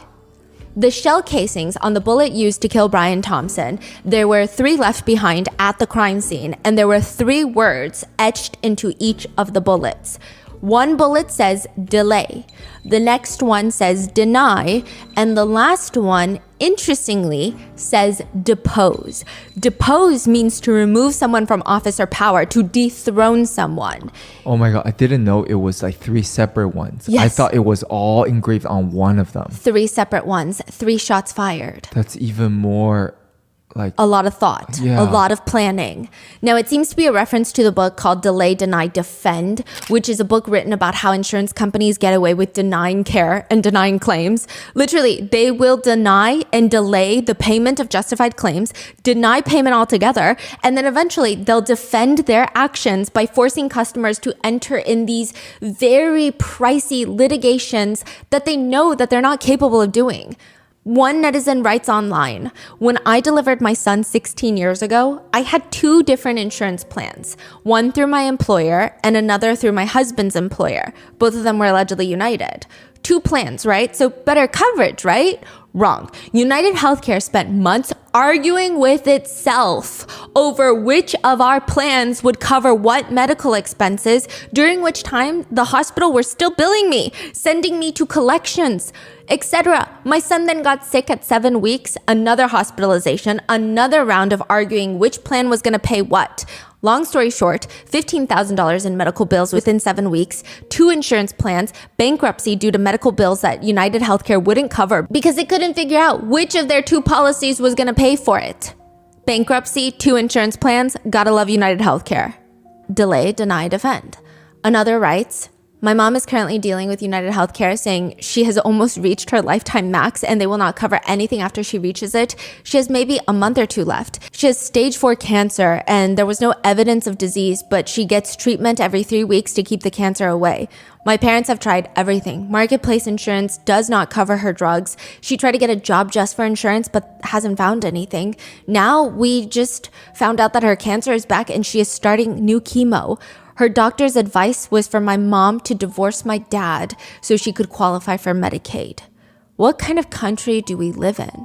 What kind of company would just allow someone to die for profit? Her chemo is $30,000 a month. No one has that kind of money. She cannot get a job now because she's sick from chemo. We're hoping to figure out what to do with her. It's the last thing someone who is fighting for her life should be dealing with. Delay, deny, defend. Medical divorce is actually quite common. There was a heartbreaking story a few years ago, and this is just one story that gains a lot of traction, but this happens on a daily basis where a woman was engaged to marry the love of her life. She has brain cancer. They had this beautiful wedding ceremony, but they could not get married legally because she doesn't want to pass on medical debt to her husband. Another netizen writes, my 52-year-old mom felt like her cancer was returning and was growing. United Healthcare denied a scan my mom needed. They were delaying it, saying she needed to wait 8 more weeks because it hadn't been long enough since her last scan. At any rate, without a scan, chemotherapy cannot be restarted or any sort of radiation treatment. We could not afford to pay thousands out of pocket. My mom was barely working. Her coworkers donated their own sick hours at work so that she could keep her insurance. Because if you get fired from your job, you lose your insurance. We were barely scraping by. Things were stressful and money was already so tight. And after some ER visits and multiple medical issues, the time finally came. The time United said we could get a scan. The scans. The cancer had already spread to my mom's brain. But now it was too late for anything to be done. We were told that they would have needed to start treatment weeks ago to prevent it from getting to that point, and there was pretty much nothing that could be done now.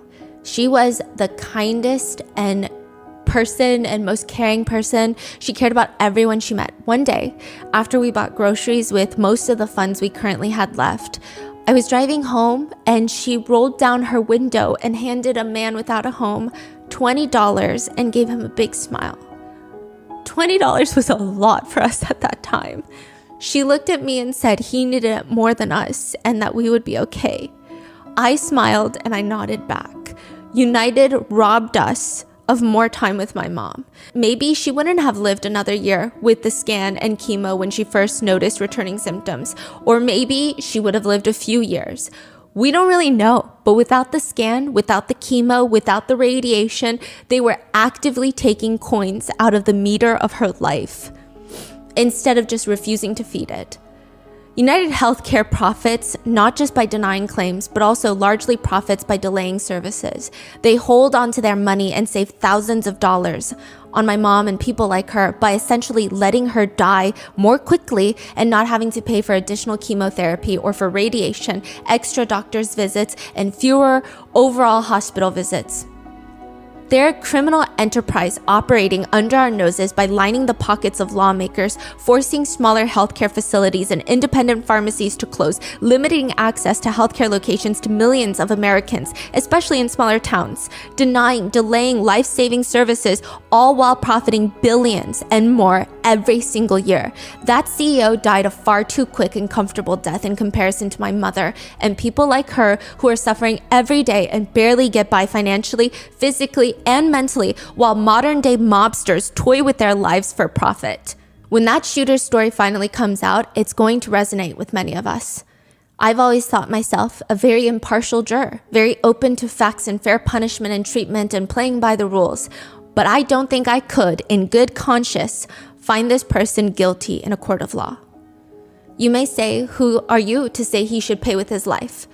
I would respond with, who are you to say that my mom and innumerable other Americans should have paid with her life and by suffering just to simply line his pockets with a few extra bucks? I'm an atheist. However, it's days like this that I wish there was a hell, because it's people like the United Healthcare CEO who deserve to spend an eternity suffering for what they've done to others for their own gain. He and United Healthcare are not out here starving on the streets, stealing a loaf of bread to eat. They are dragons amassing wealth while raising our cities. Delay, deny, defend. And sure, if someone is heartless, they could blame the customers somehow by stating, well, it can't be everyone. But how is it that pretty much every division that United Healthcare touches, other than the shareholders and people making millions off the company, there's at least some people with horrendous life-altering experiences, even their own employees? One alleged United Healthcare employee states that once she got a call from a customer, a client, technically, who's in tears, they were telling her that they were going to die because the medication that they need to live is $1,500 a month. They don't have that. And United, the people that they pay to be insured, won't cover it. She says her superiors told her the only appropriate answer for someone like that is to tell them, contact the drug manufacturer and see if they'll give you a manufacturer's coupon. The same alleged former United employee states that a man had called in once crying, stating that his doctor told him that he needs to get this very specific medication, but it's not covered. She Googles it, sees that there's a brand name version and a generic version. United will cover the generic version, not the brand name. And instead of thousands of dollars a month that he cannot pay, it's going to be $20, $30 a month, and United has to cover the rest.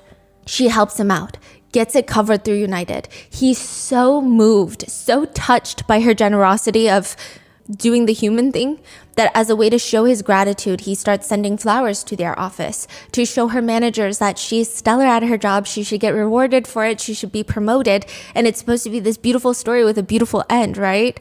She is reprimanded. Her manager tells her that she should never do that again on the grounds that the insurance rejected the claim for the medication. She went behind the insurer's back to find an alternative. We said no, basically. Don't go behind our backs and make us pay. She says, can you imagine paying into insurance and paying into a company that literally is designed to make sure you don't get the care you need, and then watching your kids, your parents, your grandparents, your spouse be unalived because you cannot afford these astronomical amounts that are not regulated at all? That's enough to make a person snap. I hate to say this, but this is what the employee says. Former, if you play devilish games, you're gonna get devilish prizes. Another alleged former employee of United says, the call that broke me was a woman calling in about a bill she received. Her 6-year-old just died from a brain tumor, and they were planning the funeral when they got notice that they were being sued by a doctor because United Healthcare hadn't paid a nearly $1.4 million claim. I couldn't really help her. Our call center was just for checking if something was in-network or covered, but I could see her claim. One person remarks that the bullet casings having words engraved on them is, quote, that's what we call poetic justice. For a while, there were speculations that Luigi Mangione had United Healthcare and had encountered some of these insurance nightmare stories like everybody else. But it's been stated that he was never a customer of United. However, netizens are still putting the dots together. According to his Goodreads, in 2022, Luigi starts reading books about chronic back pain. The first is Crooked, Outwitting the Back Pain Industry and Getting on the Road to Recovery, and Back Mechanic by Dr. Stuart McGill. Also, Why We Get Sick, the hidden epidemic at the root of most chronic diseases and how to fight it. His X account header is an x-ray photo of someone's back that shows 4 giant screws in the lower spine, which appears to be from a back surgery that he might have had to treat a condition called spondylolisthesis, which is when one of the vertebrae in your spine slips out of position. It starts putting pressure on the vertebra below it. So your spine is made up of 33 stacked bones called the vertebrae. Your vertebrae are linked together, but they can move depending on how you move, change your posture. But if you have spondy, is what they call it, one of your vertebrae moves more than it should and slides out of its usual spot. It's now, the real pain happens when that puts pressure or even pinches a nerve in your back. Can it be like repositioned? Through surgery, which is rough. Oh, that's why there's the screws to position it. And once you screw it in place, I mean, you lose a good part of normal mobility. I mean, I guess it depends per person, but it's pretty rough. A lot of doctors don't recommend surgery because it's not going to be fun afterwards either. One doctor states the condition can be very painful if the nerves are pinched. Putting weight on your spine can hurt a lot. It's an excruciating type of pain, and it doesn't go away with conservative management. Medications aren't going to help. Injections aren't going to help. It can lead to high impact chronic pain. This is chronic pain that will impact daily acts, schoolwork, daily self-care, work. These people are more likely to struggle with mood, with one's ability to get restorative sleep, to manage the distress and anxiety that can naturally occur with pain. That's going to be disrupted. You can't even sleep. Another doctor states, for someone with spondy, physical therapy can be excruciating and won't necessarily help. It's sort of like a torture. Luigi had briefly done a remote stay in Hawaii as he was remote working.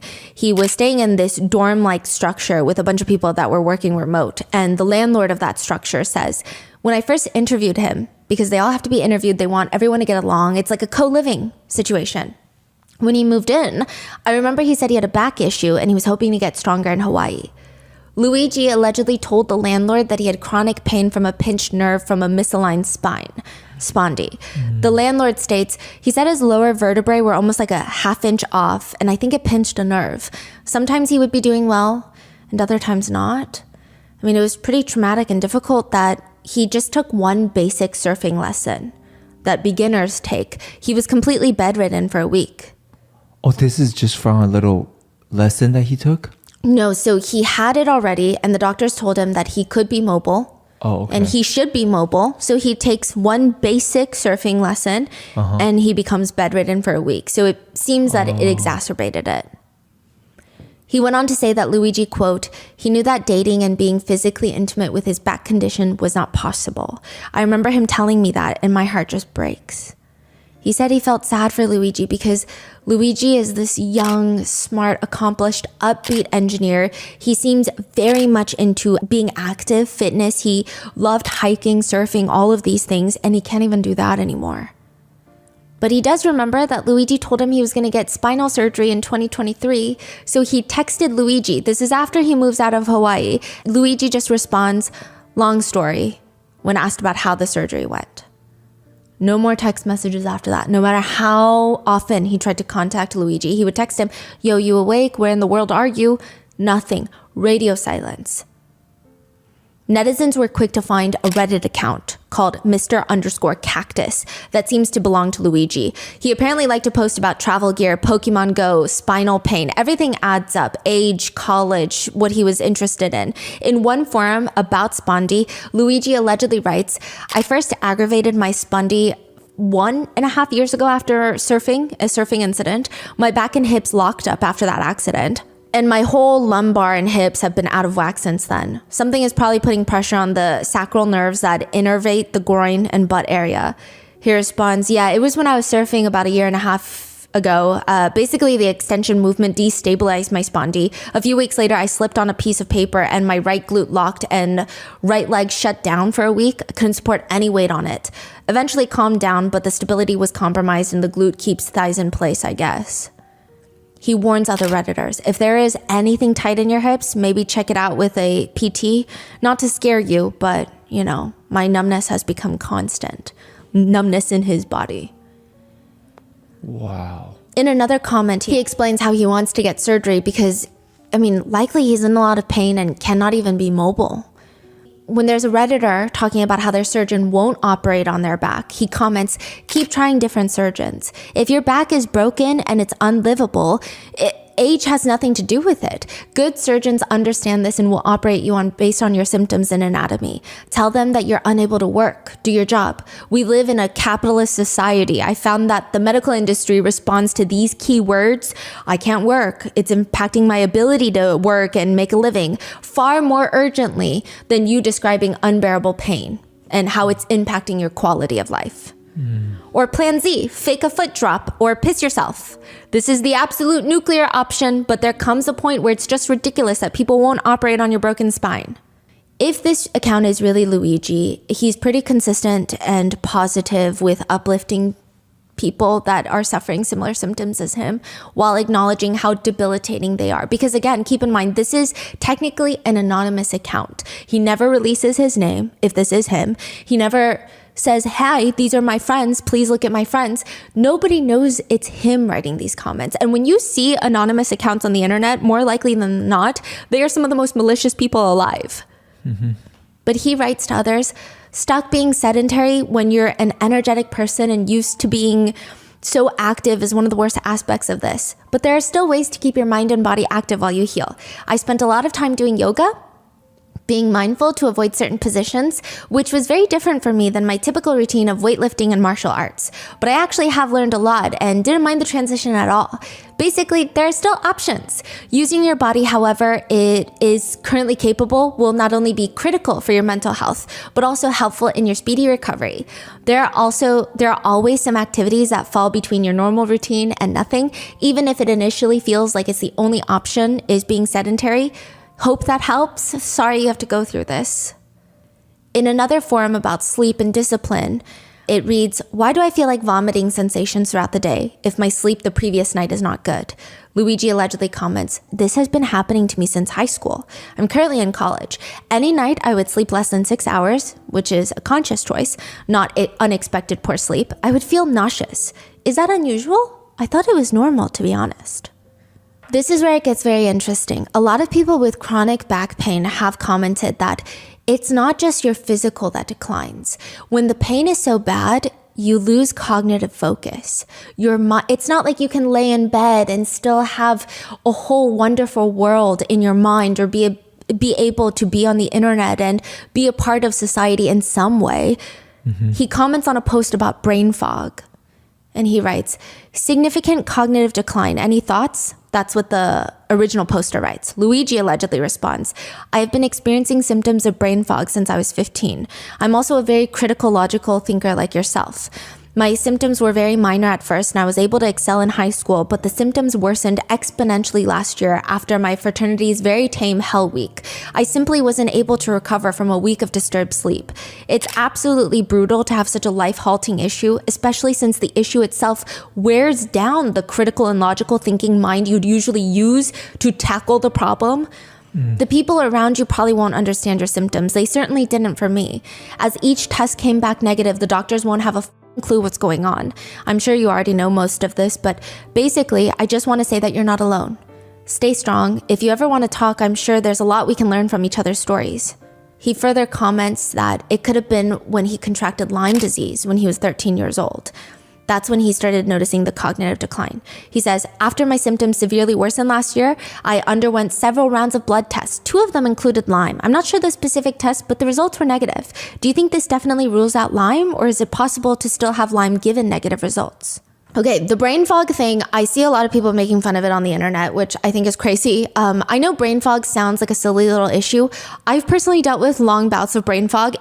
You don't even recognize yourself. You want to pull out your hair. It impacts even the way that you see yourself, your whole identity, self-identity even. It was quite unexpected and unusually painful. He writes, working through the brain fog to get my degree has certainly been tougher than anything I ever thought I could handle. Granted, I went from almost entirely A's at a tough school to just passing my classes and not understanding anything, putting in probably twice the amount of work. There were quite a few times that I considered dropping out, but ultimately I decided that dropping would be much worse. The days when I don't have any work seems to be the worst. Struggling to understand lectures and homework is difficult, but having the same level of difficulty when trying to watch YouTube or read an interesting book is even worse. I can't even enjoy my free time. I think it's important to hold on to everything for as long as we can. Every year I've improved as a person, learning new things, meeting new people, etc. Last year, I ceased to tackle anything new and simply held on to what I had built up over the years. Soon it might be impossible to even pass my classes. At that point, it seems like the no-knowledge lifestyle is the only option, as you say. I also used excuses for why my grades started tanking. I used to tell my friends that GPA doesn't matter much for computer science, so I don't care. By hiding the symptoms, though, I stopped myself from getting advice from them, which has definitely turned out to be helpful. He's saying it's embarrassing, but just tell your friends, don't make excuses, because they could help you. He says, at the same time, hiding your symptoms only makes it harder for people to believe you once you finally reveal it to them. Last year was when it all started. I used to play chess daily against my roommate. I used it as a metric to see how the brain fog was improving. Eventually, I just stopped, since I could never ever remember any strategy. He would use the same moves against me day after day, and I just wouldn't remember them. So is this like a separate medical issue that he's having, or is it related to his spine? According to his alleged Reddit account, it could be from Lyme disease. Netizens have argued both. Those with Lyme say, yeah, that sounds exactly what I'm going through. But also people with chronic back pain say, this is exactly what I'm going through. And the fact that he could potentially have both could have made it exponentially worse. And then there's also, at the same time, no help. No. Or at least it seems like he wasn't even satisfied, or something probably went wrong with the surgery, right? Yeah. When he say long story, it's not a good story. No. In another Reddit thread, he admits to having visual snow, which is a neurological condition that a person experiences persistent visual disturbances. It's like seeing static over everything, just tiny flickering dots everywhere. It feels like you're stuck in a snow globe, visual snow. It's considered a pretty rare condition, but one netizen says, the brain fog and visual snow can be symptoms of the back condition he has. The pain can be so unimaginable that it leads to that.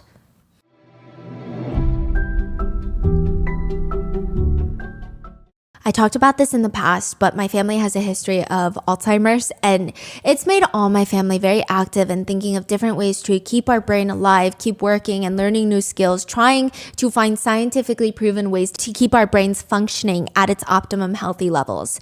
And did you guys know bilingualism is associated with a smaller rate of cognitive decline in older adults? Studies have shown that bilingual individuals may exhibit symptoms of Alzheimer's and other cognitive disorders later than monolinguals, so people who speak only one language.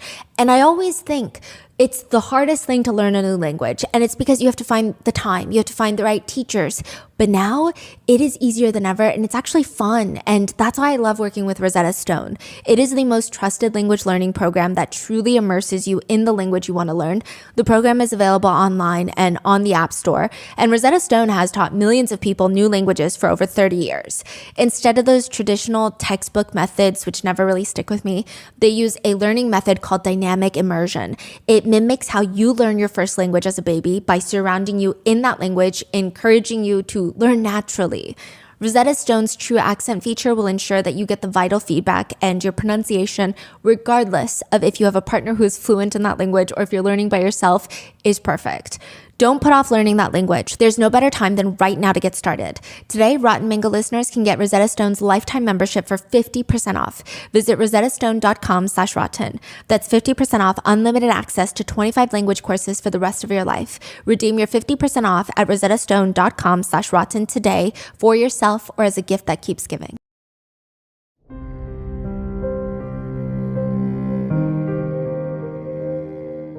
Small Business Saturday just passed, and it reminded me of a very interesting fact that you can use at your trivia night next time.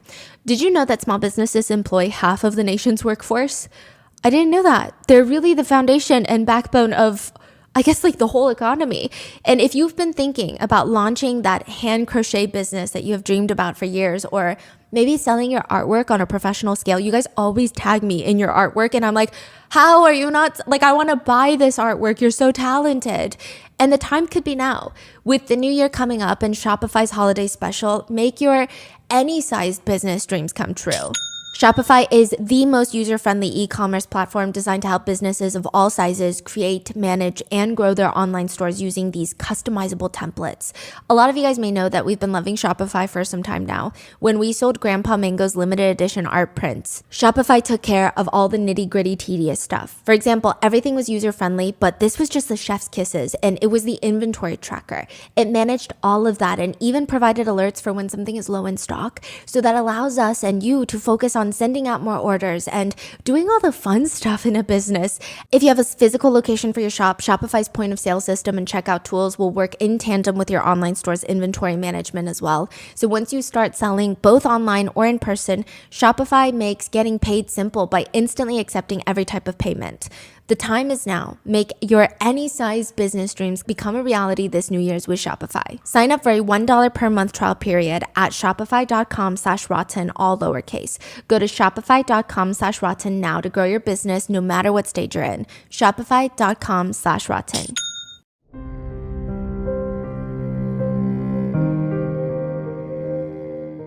One netizen who claims they have the same condition as Luigi, they write, I would often end my days whimpering on the floor because I couldn't keep going that day. I almost passed out in an airport bathroom, then realized I had been peeing on my shoe. It's hard to think when you're in that much pain. If your brain starts to shut down from the pain, it can affect your vision and give you visual snow. But it seems like, according to the Reddit comments that he's allegedly leaving, he seems optimistic about getting this surgery that he allegedly had in 2023.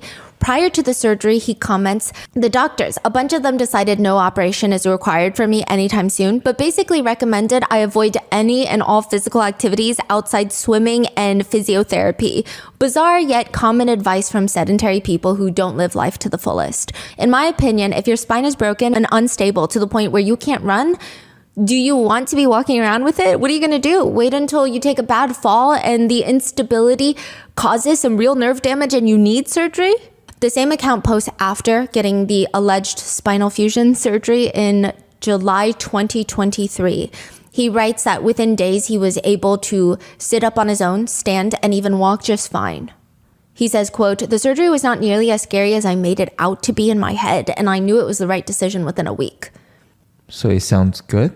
in that moment? Initially, but perhaps the surgery did not go as planned because one of his close friends allegedly states the back surgery is what changed everything for him. He went absolutely crazy. They said he went off the grid. He did not talk to his family. He did not talk to his friends. Nothing. He was solo traveling. Some state that he was probably in Japan for a brief moment in time. His friends were trying to tweet at Luigi saying, "Are you okay? What's going on with you?" They say, "Hey man, I need you to call me. I don't know if you're okay or just in a super isolated place and have no service, but I haven't heard from you in months. You made commitments to me for my wedding, and if you can't honor them, I need to know so I can plan accordingly." October 2024, another tweet. "Hey, are you okay? Nobody has heard from you in months, and apparently your family is looking for you." November 26, 2024. "Thinking of you and prayers every day in your name. Know that you are missed and loved." November 27th, 2024. They just keep at Luigi, his handle. One of Luigi's friends said that he sent him an x-ray of his back after surgery, and they said it looked heinous. It just giant screws going down his spine. And this new information has caused a lot of netizens to relate to Luigi's story. I feel like everybody knows someone or they themselves have been directly impacted with the torture system that is the healthcare system in the United States these days. But some netizens don't care. They say, this is not an excuse. I had the exact same surgery at 21. I am now 46 years old. I live my life in pain and I've had multiple surgeries since. And you know what I didn't do? Murder someone. To which one netizen responds, "Do you want a high five for that?" Others point out that we're all on the same side. Did you not just read what you posted? They write, "Sounds to me like you've suffered needlessly and terribly at the hands of private insurance companies. I don't think you should be so self-congratulatory about not killing someone over it. Most people, of course, would not have the gall to throw their life away like that. But he did."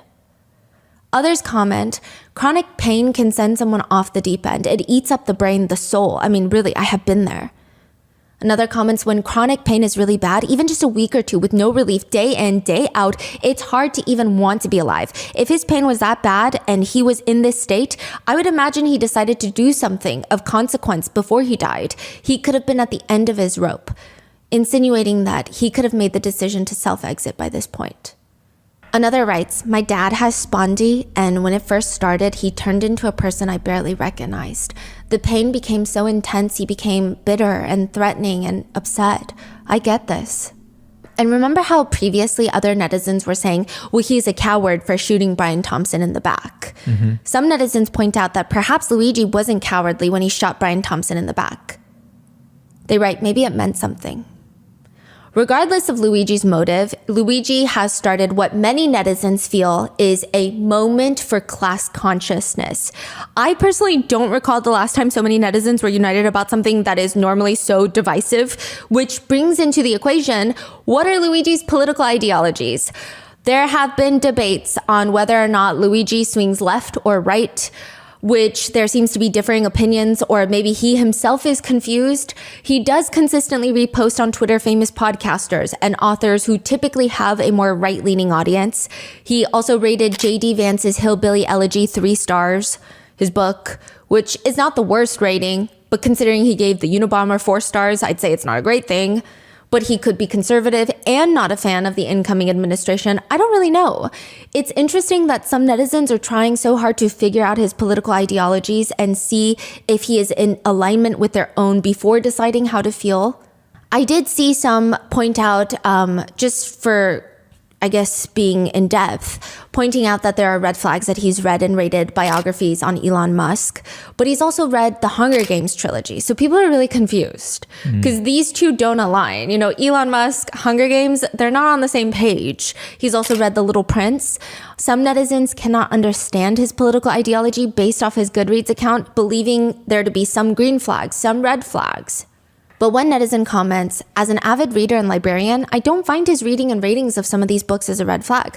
I actually think it's really important to read things that are arguing oppositional views to your own. And some people are kind of losing the plot on this. One netizen comments that he rated Elon Musk's biography highly, so he is a red flag. Luigi is a red flag. To which someone responds, you can still appreciate something without agreeing with it. You can even give a book you disagree with high ratings if it gave you good insight into a new point of view or understanding that you, again, don't agree with. Others continue to argue, agree, but rating Elon Musk's 5 stars is a real red flag. He's wacky. To which someone responds, it was a biography of Musk, not a book written by him. You can dislike a person and still appreciate an author for a good biography.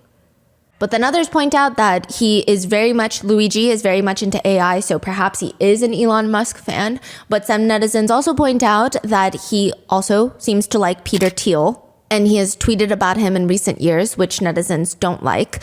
Peter Thiel was a co-founder for PayPal. Interestingly, both Peter Thiel and Elon Musk are from the so-called dubbed PayPal mafia, which Elon Musk was fired from PayPal and replaced by Peter Thiel. So they're known to have a contentious love-hate relationship, but they both have very close ties to the incoming administration. Peter Thiel was allegedly the former mentor to JD Vance, the incoming VP. So their relationship is seemingly intertwined, and now people are calling into question, wait, whose side is Luigi on? But I will say, for this case, most netizens don't care. They don't care where he lies politically, at least not in relation to Luigi. They think regardless, this is a moment that we finally have to talk about healthcare, to open this meaningful dialogue. Do we really need it to be left versus right, when really what it is up versus down? It's who's at the top and who's being denied coverage and dying at the bottom. That's what it is. They're saying it doesn't matter your political affiliations when there are massive healthcare insurance companies denying your claims. They don't ask you, hey, do you like this person or this party or this politicians or this tech founder who's doing some crazy things? Like, do you like this person or that person? They don't care. And they're saying that anyone that's trying to have that conversation is doing a disservice to all those Americans that are getting denied coverage. Other netizens have taken to just joking about it. They think the fact that he favorited the bullet journal is kind of funny. They comment he may have misunderstood what bullet journal means. Additionally, many netizens really like Luigi based off of his Reddit account. His other accounts have his name and likeness. So all of his friends and family, probably the administrators at UPenn, can see his LinkedIn, can see his Twitter, his Instagram if they really want. But his Reddit account was more or less anonymous, and the way that he speaks, comments, and interacts with netizens, there is not a single mean comment. Yeah, you can tell what kind of person he is. Yeah, they believe he's a decent guy. He would tell strangers on the internet, you'll do great, whatever you decide. We can't be afraid to live our own lives to the fullest. Of course, always feel free to DM me if you have any questions in the future. Sorry you're also a member of this shitty back club, but know that you'll be fine whatever you decide. Or surgery is scary, but the sooner you get past this, the better. Good luck with the neurosurgeon consult. Did you see the Chinese girl? Yes. Okay, so there was this Chinese post that went viral on Red, which is a Chinese social media app, and she was talking about how her friend was at the same Hawaii dorms that Luigi was in, and the post has been slightly mistranslated. It's come onto American social media stating that the girl was talking about how Luigi was so sweet. Everybody called him sweet. He was down to earth, very smart, very brilliant. And anytime he would eat ice cream from the communal freezer, he would replace it. So that was how it was translated. And it went viral in America. And people are saying that is so sweet because most people won't replace ice cream that they ever ate. But the truth of the Chinese post is actually much sweeter, because the post is her friend had just mentioned in passing, like, oh, I ran out of ice cream. And Luigi came with ice cream, and it was really well decorated. He took painter's tape, because I guess he didn't have ribbon lying around, because who has ribbon lying around? And he used the painter's tape to wrap it and do a little painter's tape bow at the top. But some netizens don't agree, writing, the guy pops out from behind a car and shoots someone who is defenseless in the back, killing him. And Reddit is over here saying, what a kind guy. I'm not sure kind is the right word to describe a killer who made generic supportive comments on Reddit. Another comment reads, yeah, he committed cold-blooded murder because of his overwhelming kindness. But a lot more people are supporting Luigi, even in the same facility that Luigi is being held in after his arrest. He's in Pennsylvania as of filming this. He's fighting the extradition to New York. If he goes to New York, he's going to be held at Rikers Island. But the inmates of that same compound, they're screaming out the window towards the reporters, "Luigi's conditions suck. Free Luigi." Luigi's conditions suck. Free Luigi. Which one netizen comment reads, "Inmates shouting free Luigi and not free us should tell you everything about that man." But this interview by News Nation is actually quite fascinating. I've never seen an interview conducted in this manner. They told inmates, because the inmates were watching their show, so they told them to watch at a certain time. The inmates have TVs in their cells. They turn on the news and they can see Ashley, the host, talking. Then they have another reporter outside the prison and they can see him too, and he can see the inmates capturing all of this. And they're screaming out the window, responding to the questions being asked on TV. They're asked if their dinner was good, yes or no, and they scream, "Terrible, it was terrible, that's BS," because they release what the inmates eat every day and they say, "That's not what we're eating." Oh, like fake food, fake photos? Yeah. Oh my God. Like fake menus. The inmates later confide that they're getting punished for speaking with journalists. If they can hear me right now, to answer yes or no, does Luigi have television in his single cell?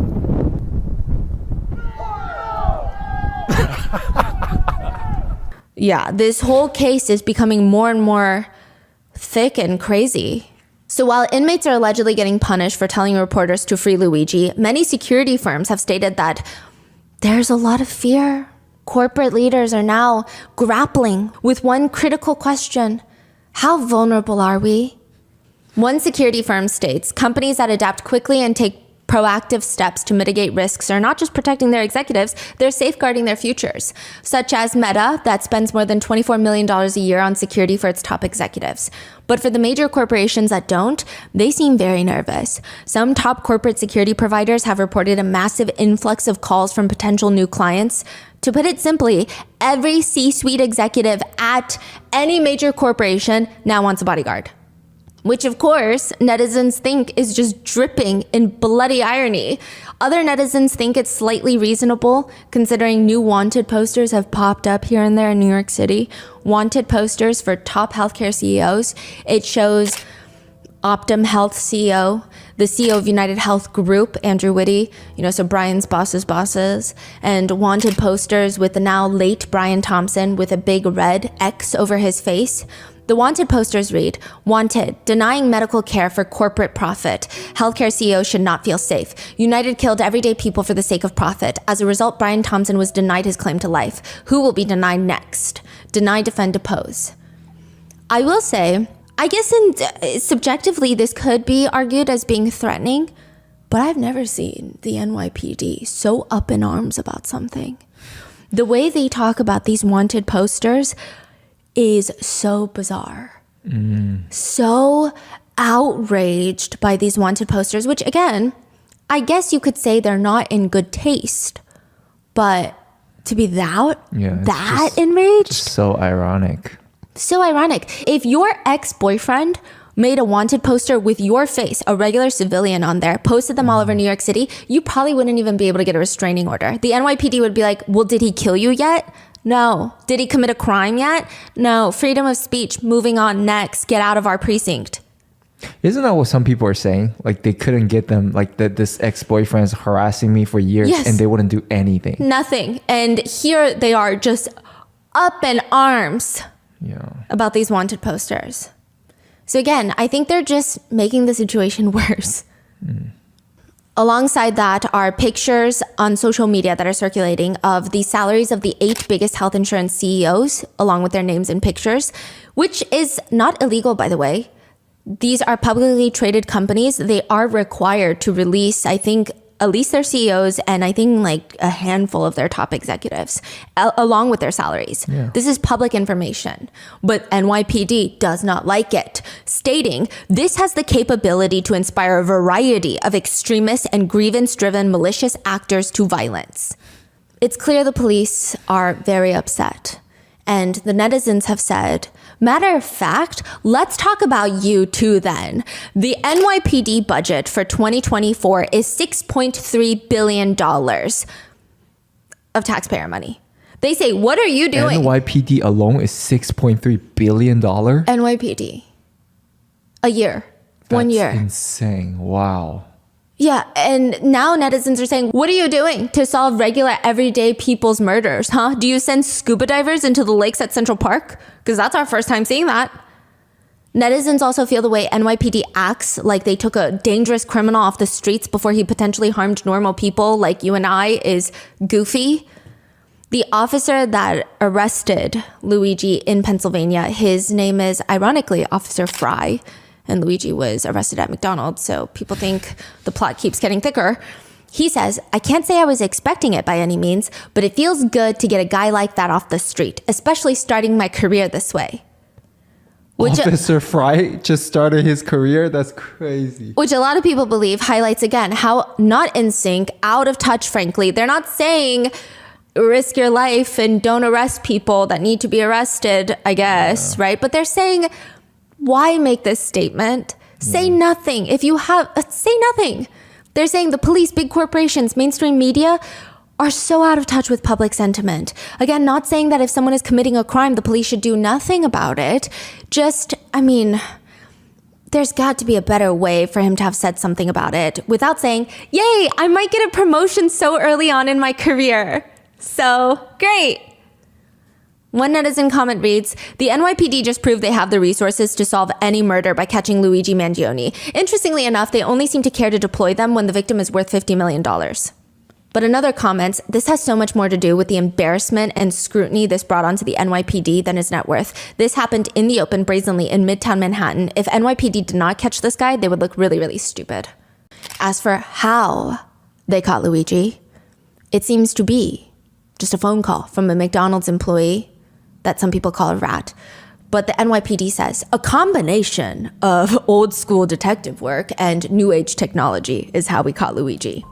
The police commissioner continues, we should never underestimate the power of the public to be our eyes and ears. Now the case will continue through the criminal justice process, and while we are proud of today's accomplishment, we must of course remember that there is a family in mourning. People say it's just another reminder of class consciousness. One netizen comments, all the effort and resources to apprehend him. If any of us were murdered, they would have no leads.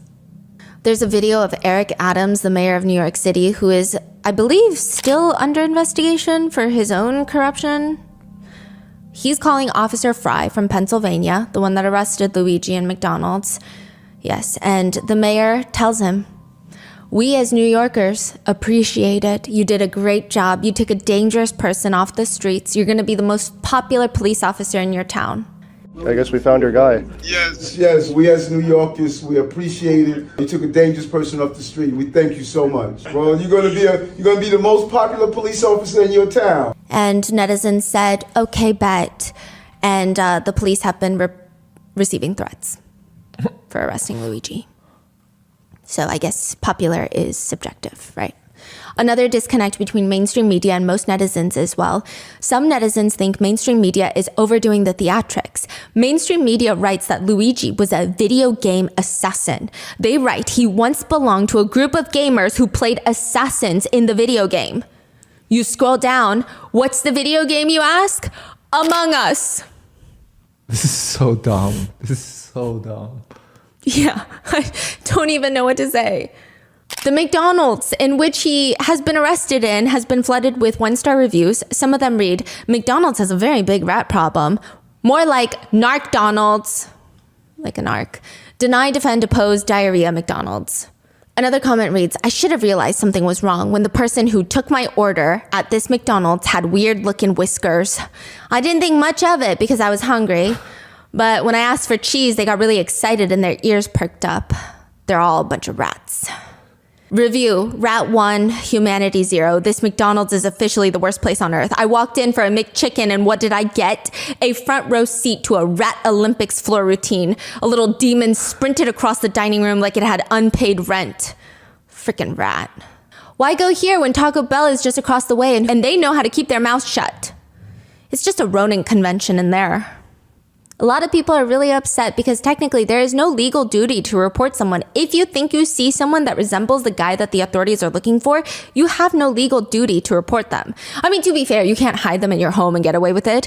But if you just see something, You don't have to report it. So they're wondering, why did the rat from McDonald's, they say rat from McDonald's, call and report Luigi? On top of that, they think it's because, oh, the $60,000 reward? Well, guess what? The real news is they might not even get it. They might not even get it. Why? So they called 911 instead of the tip line. And usually the government goes through so many hula hoops to try and not give you the reward money. Oh, okay. Yeah, delay, deny, defend is what the United States will do. Basically. Yeah. And it's like you have to wait until they're convicted. There's so many legal little hoops that you have to jump through. But one comment reads, if they get the money, whoever receives that money, I hope they use it for their health and still end up in debt due to denied claims. Then you have netizens posting pictures of Luigi and where he was the day of Brian Thompson's shooting. People have been photoshopping shirtless Luigi into their pictures, writing, what a busy month it's been. Special thanks to Luigi for his help on December 4th from 6 a.m. to 6 p.m. What a long shift to never leave our site, not even once to even use the restroom. Customers really enjoyed your catchphrase, Luigi. I'll never go to New York City, and the only thing I hate more than hoods on jackets is guns. Very weird thing to say. Constantly, all day long to the customers, but also very funny. Put on a shirt, you goof. Yeah. Other netizens think this whole thing is crazy. Some netizens are still not over the fact that there was a lookalike contest in Washington Square Park for the shooter, writing, our generation is so unserious. But in a way, aren't we all him? Imagine he was actually there and didn't win. Others had very fascinating ideas, writing, oh my God, this is literally what I was LOLing about last night. What if all the New Yorkers just cosplayed him indefinitely? The CEOs would be having nervous breakdowns. Others say during his trial, we listen and we don't judge. Others didn't care for his lookalikes. They just cared for Luigi's looks, which fair points are made by some netizens. Objective attractiveness is objective attractiveness, I guess, okay? They comment, he is only guilty of being hot. Another one reads, Your Honor, my client Luigi Mangione is innocent. He was just demonstrating the true power of having looks that could kill. The only thing criminal is his bone structure. Another comment reads, good luck finding 12 jurors that don't want to fuck him. Yeah. Others believe that Luigi could be on the stand testifying and they would just hear blah, blah, blah. Whatever you say, handsome. Yeah. And another comment reads, my only question is, does he have a GoFundMe? Which there have been funds popping up here and there, but I will say I don't think Luigi will be using them. He does have 2 attorneys representing him already, and they are paid for. We don't know who's paying them, likely his family. I can't 100% verify this, but it appears he might have been streaming the song Criminal by Britney Spears prior to his arrest. Really? Which would be not fantastic, NYPD. Be deplorable, NYPD, if you are listening to this. We should actually have a whole press conference about it. Other netizens point out things they find ironic or funny about this case, which nothing is funny about this case, NYPD. But they write, I think Luigi Mangione rating the Unabomber's manifesto a 4 out of 5 on Goodreads is so funny to me. It's like, yeah, that was pretty good, but like I could do better. One slightly unhinged, but I guess understandable netizen writes, currently consulting with an Etsy witch to get you out of this. Be strong, Luigi. I just think it's so fascinating that, you know, this is the public reaction, right? It's so insightful. I think it says a lot. You know, it's a lot to be studied. Yes, so much to be studied. And what is to be studied is the healthcare industry. So what's very fascinating and truly angering for a lot of people is even with this debate, I will say the people making the memes and editing Luigi, it's definitely a smaller group of slightly more extreme, you know, people. I wouldn't even call them extreme, just funnier people, I guess, right? But the generic public is, I'm not going to be sad about it. I'm not going to be sad about Brian Thompson's murder. And we should have these conversations about healthcare. Now, mainstream media is just picking from these memes, posting them on their little TV channels and saying things like, you know, the system is broken. We can all agree on that. But murder is wrong. And they're so focused on the reaction of netizens that all they have to say about healthcare is the system is broken and we can all agree on that. Why don't you talk about how the system is broken? Why don't you talk about anything else? Yeah. It's so goofy. No one believes you if you say stuff like that. Other netizens are just shocked and left rethinking their standing on this. They comment, okay, the CEO assassin is actually finer than I thought. Like, they could never make me hate him. So what now? Luigi has been charged with forgery, carrying a gun without a license, false identification to law enforcement authorities, and with tampering in Pennsylvania. Prosecutors have filed murder charges as well as other charges against him in Manhattan. He is fighting his extradition to New York City. Side note, there were a series of released mugshots of Luigi. One of them appears that he has urinated on himself. And some people were making fun of him, saying like, there's no way he's the CEO assassin when he peed himself when he got arrested. He's baby. But a lot of netizens who have dealt with chronic back pain and spondy and spinal fusion surgery, they say that for about 2 years, you cannot hold in your pee. And it's actually a really big part of chronic back pain that nobody talks about, because as an adult, you're expected to do certain things, and it really does break your own identity, and it is humiliating. When you feel like you have to pee, you can no longer hold it like any other adult. You have to use the restroom right now. You cannot hold your urine. And they believe that the police would not let him use the restroom. And he peed himself. And some netizens were actually pointing out, police have allegedly done this before, where if they really don't like a suspect, they'll try to get you to beg for things. They want to humiliate you. So they might have tried to get Luigi to beg them to use the restroom, and he might have decided he'd rather urinate himself. I think it was you that pointed this out, because we were talking about it over dinner, and you were saying he does hold his chin up high in that specific photo. Yeah. So it might... That photo is like, you can tell his energy, like... I'm not going to beg, and I'm not going to... So, again, we could be speculating and we could be wrong, but something to note. During Luigi's first court appearance, it's been reported that, quote, prosecutors tried to highlight the $10,000, the $8,000 in USD, the $2,000 in foreign currency that was found on him. Also, they said that he had a Faraday bag, which blocks electronic signals.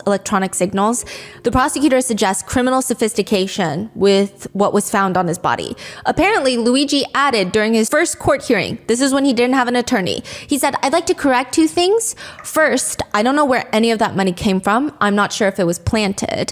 And also, that bag is waterproof, so I don't know about criminal sophistication. Then during his next hearing, he's heard yelling while the cops slam him up against the wall.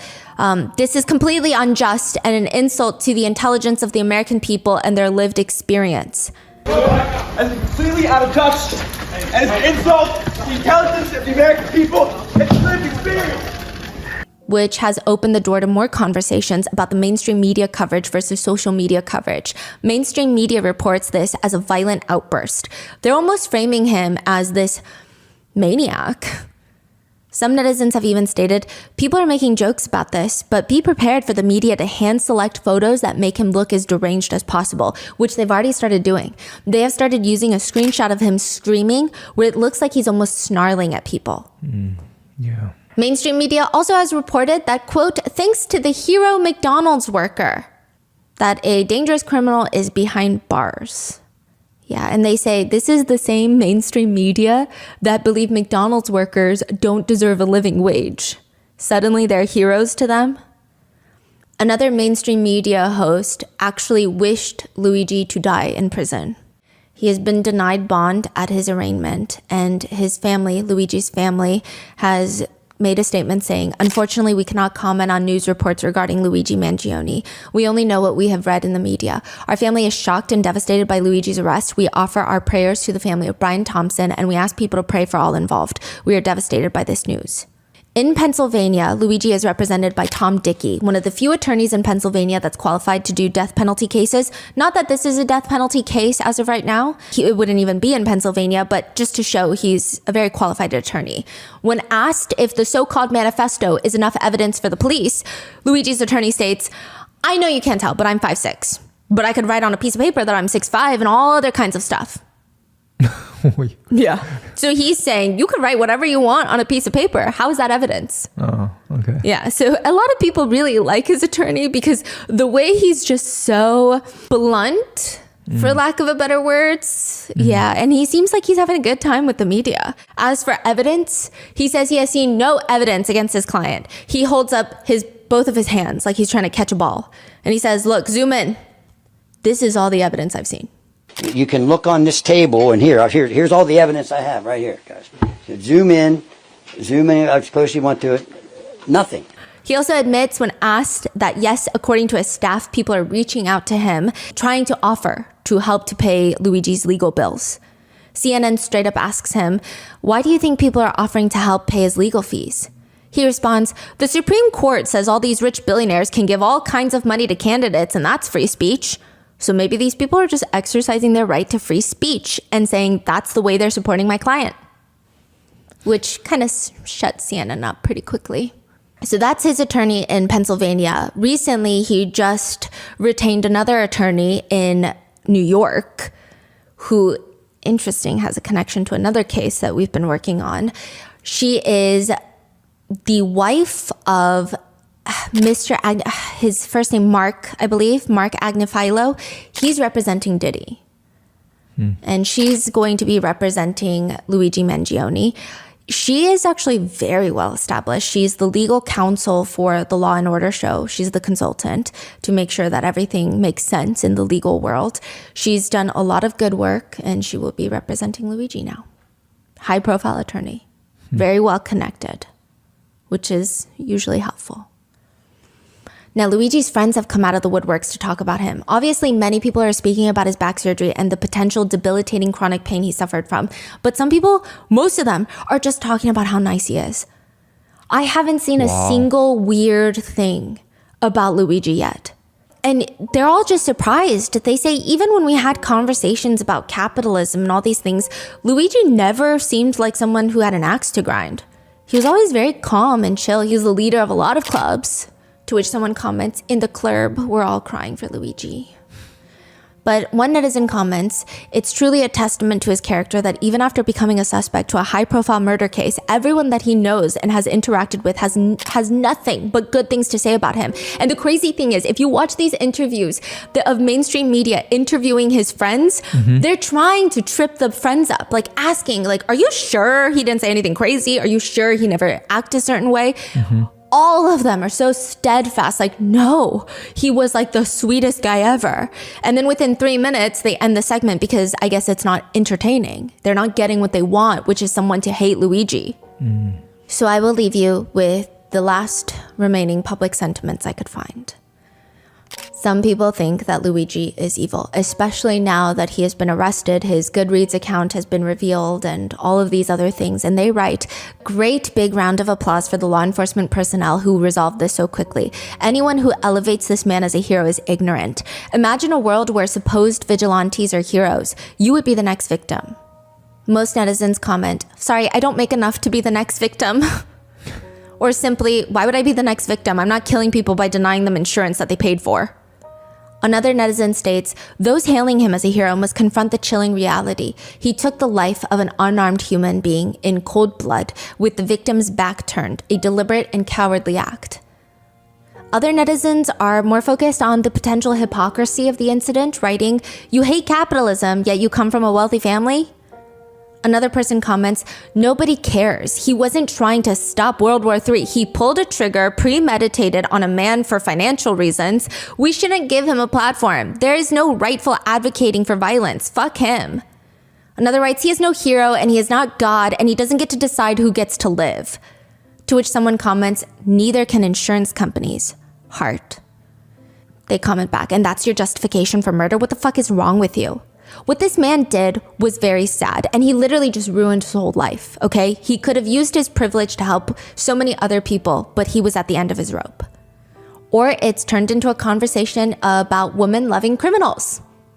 Which, to be fair, I think there is a genuine case of it being alarming and hazardous to society, more so when people believe that they can change full-blown sadistic serial killers or think that a criminal is less guilty because he has badly done face tattoos.